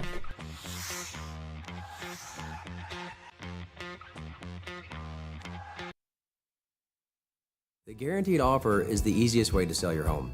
It's really simple. We bring you an all-cash offer. You close in as little as 21 days. No home inspections, no lock boxes, no open houses. Go to markspain.com to get a guaranteed offer and start packing.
"38 minutes past the hour of 6 o'clock on Super Talk 99.7. Brian Wilson in the chair all the way until 7 o'clock, and then we'll hand it over to Mark Levin after the news. He'll carry on. Got some stuff that I've been trying to squeeze in. I just haven't got around to all. I mean, it really was one of those days where it's like, I kept saying, man, there's a lot of stuff. I don't know how I'm going to get it all across the goal line. Some of it I'll just have to save for tomorrow. You ready? Let's see. Make sure I got this right. Here we go. Majority of voters face a favor of federal ban on transgender procedure for minors, the poll shows. Now, isn't it interesting? The Supreme Court's going to take up the Tennessee law on this matter and take a look and decide whether or not Tennessee has a piece of legislation that was rightly decided that doesn't meet any constitutional problems. And the idea of our law is it simply says, and I think it will stand up to constitutional scrutiny because we do this all the time in society. We determine that children should be protected. I mean, we have things like we require that you have your kid in a baby carrier in the back seat, in a safety seat, locked in properly. We don't let kids, buy alcohol or cigarettes until they get to be of age, or at least that's the idea. And we do all kinds of things because we think that children need to be. There are laws in some places that you have to be an adult before you can get a tattoo. So there are all these kinds of laws out there, and all the Tennessee law says is if you are an adult and you want to change your gender or try to change your gender through surgery or do the beta blockers, or I'm sorry, the beta blockers, that's not the right word, the puberty blockers. Beta blockers are something you take when you have a heart condition. If you want to take those puberty blockers, I'm telling you, that's fine if you're an adult. But we should protect children because some of these things are irreversible. Maybe we decide that children who, can't vote until they're 18 years old ought to be at least 18 years old before these irreversible processes that, are done because maybe they don't have the maturity to make those decisions. Anyway, the story I thought was very interesting because they'd done a survey and they found that 59% of registered voters support a federal ban on transgender procedures such as puberty blockers or gender reassignment surgeries for minors. That's according to a brand new poll. 82% of Republicans, 36% of Democrats, 56% of independents. So there you go. And we're going to have plenty of that kind of nonsense if we get 4 more years of the left holding the White House. We talked about the tenseness in the White House between the White House, Joe Biden staff, and the Harris campaign. How about this? Apparently there's some tenseness between Karine Jean-Pierre and John Kirby. Remember, John Kirby was brought in because Karine was so bad at her briefings that she was messing up stuff that had to get right. And that's stuff that has to do with national security, foreign policy. So they brought him as sort of a person who would do that kind of stuff, and Karine would take all of the other domestic stuff. Well, now she got a recent job upgrade. She's now a special assistant to the president. Biden's press secretary Karine Jean-Pierre has been blocking national security spokesperson John Kirby from joining her at the podium at White House press briefings. People familiar with the matter tell Axios. It's the latest twist in the years-long tense relationship between the White House two senior spokespeople. Kirby, President Biden's top spokesperson for foreign affairs, joined Jean-Pierre for most briefings after Israel was attacked on October 7th. But for the past 2 months plus, Kirby has been mostly absent in the briefing room, even as the fighting in the Middle East has continued to escalate. By the numbers, Kirby's diminished presence coincided with the departure this summer of Anita Dunn, the White House's top communication aide. Jean-Pierre has exerted more control over the briefing room since then. In the 20 briefings since Dunn announced her departure on July 30th, Kirby has joined Jean-Pierre at just 3, about 15% of the time. In the 64 briefings this year before July 30th, Kirby joined Jean-Pierre at the podium 35 times. That's about 55% of the briefings. I think there's some bad blood between those two. And it'll be interesting to see what happens to Kirby in the days ahead. Arizona will allow over 200,000 people with unconfirmed citizenship to vote. Just weeks before the 2024 presidential election, writes townhall.com, securing a fair and honest election should be the top priority for states except in Arizona. Arizona Secretary of State Adrian Fontes is moving forward with allowing 218,000 people with unconfirmed citizenship to vote in the federal election, despite concerns that illegal immigrants have been peddled into the U.S. to boost votes for the Democrat candidate. Under 2024 law, Fontes revealed the number of registered voters but never provided the legal proof of citizenship. That's required under Arizona law. The Democrat revealed last week the number has doubled, describing it as an evolving situation. There have been lawsuits, but apparently they're going to allow those people to vote, even though now not all of them are not citizens, but they haven't verified the citizenship. So there's quite a few number in there that probably should not be voting, who may vote in Arizona in this coming election. By the way, you want to hear a laugh?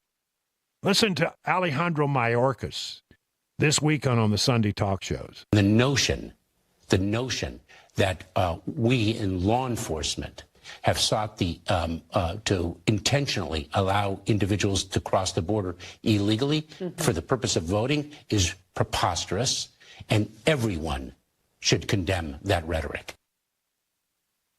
I I can't believe, who does he think we're stupid? Of course that's why they've been brought in here. Because, you've even heard them say, we want to find a pathway to citizenship for these folks. And they know that all of these people that they brought into this country illegally, if they get a pathway to citizenship, they'll be voting. Let's be honest about it. I just want to be real honest about it. Some will vote anyway. It happens. And how much of that happens, it's hard to know. It's almost impossible to trace. But it will happen. But to him to say it's preposterous, I think he's preposterous. Man, he is the worst thing that's ever happened to public service in the history of public service. What a joke he is. Well, let's try to end this on a nicer note. Give you some weather news. In Nashville, temperatures are expected to reach 37 Tuesday and Wednesday night. And they're saying that it's entirely possible that in some of the surrounding areas, Clarksville, Lafayette, will be a bit colder, and you could have temperatures that will reach below 30. That means, guess what? Frost on the pumpkin before Halloween. Ooh. You like it, don't you? I do like it. You know. Yeah. If you have sensitive vegetation, you want to start making plans to protect it, according to the Weather Service. So, Tuesday night and Wednesday night are first real chances of frost. And that means that Cabana Wife has to take in all her plants. And means that when she goes out of town, like she's out of town right now, she'll be back in tonight. I have to water. And I don't like watering. You sometimes casually forget to water. Sometimes I forget, and then she comes back and says, "Why did you nearly kill my plants?" Well, I keep saying, "Well, why don't you just stay in town?" Yeah, she's listening right now, and she'll be texting in a moment. You may not know it, but right now, if the sky is just right, you can see a comet, and I can't even begin to pronounce the name of this comet. It's Tushinashan Atlas. It's been slightly visible during the early morning hours for a couple of weeks now, but it took binoculars to see it. It's now putting on a much bigger show in the western sky just after sunset. You can see it tonight, perhaps, if the skies are clear. Look on the western horizon about 45, so that's about now, 40 to 45 minutes after sunset. Yeah. The comet will get slightly higher in the sky each night. Comets are not a common thing. You don't get to see a comet just every day. Yeah, I might have to see if I can find that. Yeah. All right, see what else we got here. Jelly Roll opened up a bar on Broadway in downtown Nashville. Who else? His real name is Jason DeFord. He announced his latest venue on the Joe Rogan Experience podcast. I'm announcing right now I'm opening my bar on Broadway in Nashville, which is a real big deal. You've been to Broadway. It's all the music stars. I'm the first Nashville native to get a bar. So, like the first kid from the city to get a bar, explained Jelly Roll. He said the bar will be called Jelly Roll's Goodnight Nashville and will feature a bar in the back named Buddy's after his late father, all the way down to we're going to set his chair there for him. You know what I mean? Like, it's so inspiring, and it's going to be just like, y'all, our rule is it's open to the public. When it's open to the public, and when it's not, it's not. You know what I mean? I don't know. This is Jelly Roll. It's not known exactly where Jelly Roll's bar will be located or when it will open, but Jelly Roll, I think you should just call it Jelly Roll. And you should be able to buy a Jelly Roll there. That sounds good. When's the last time you had a good Jelly Roll? Been a while. Been a while. Well, that's too long, my friends.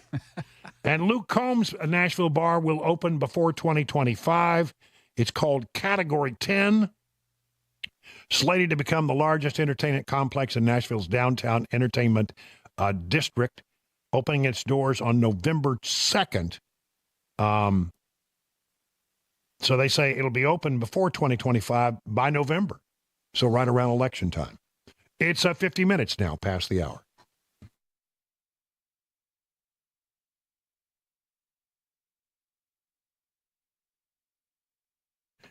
All right, let the team at Restoration Wellness help you achieve your health goals. Restoration Wellness is a leader in weight loss management in Wilson County. Call the Restoration Wellness team today at 615-470-8124 or visit them at their website, restorationwellnessmedspa.com, to book a consultation. You're going to meet my friends Carly and Jamie. They'll take great care of you like you're part of the family.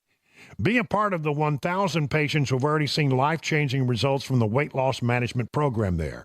You can get your confidence back. Weight loss can increase your energy levels, improve your quality of sleep, enhance your overall health. And they are customized treatment plans. They did that for me. And by the way, I'm down 33 pounds. Restoration Wellness considers your unique needs, lifestyles, and goals. So whether your goal is to lose stubborn body fat or improve your overall health, Restoration Wellness has a solution for you. Learn about the newest techniques in weight loss management. Go to restorationwellnessmedspa.com. Hey, what's up, guys? It's Matt Murphy in the middle of downtown Franklin, Tennessee. We've talked so much about Savory Spice. I thought, why not show you the place? So let's go on in and see what's popping at Savory Spice. As I've always said, you will smell the spices even before you walk in. I can smell them right here in the doorway. Come on in, and let's introduce you to the one and only Holly, who is the owner and proprietor of Savory Spice. Say hey, Holly. Hello, everyone. Now, enough about Holly. Let's talk about spicy and easy products like the incredible taco soup, which, as I said, you put this in a crock pot, you put all the ingredients that it tells you to buy right there, you put the spices in, and it's so easy. So if you don't know what you're doing around the kitchen, it's a perfect way to find your way around the kitchen, as is the Mediterranean dill risotto. Now, for the holidays, pumpkin pie spice. What doesn't it have, Holly? Pumpkin. Doesn't have any pumpkin in it. That's a fun fact for all of you kids out there. Now, if you stop by Savory Spice, either in the Franklin location or at L&L Market, you can get yourself a sample of the dill dip, which is my absolute favorite. Just tell them Matt Murphy sent you to Savory Spice with purchase now. So come by Franklin or L&L Market in Nashville and come see Holly and the entire crew at Savory Spice.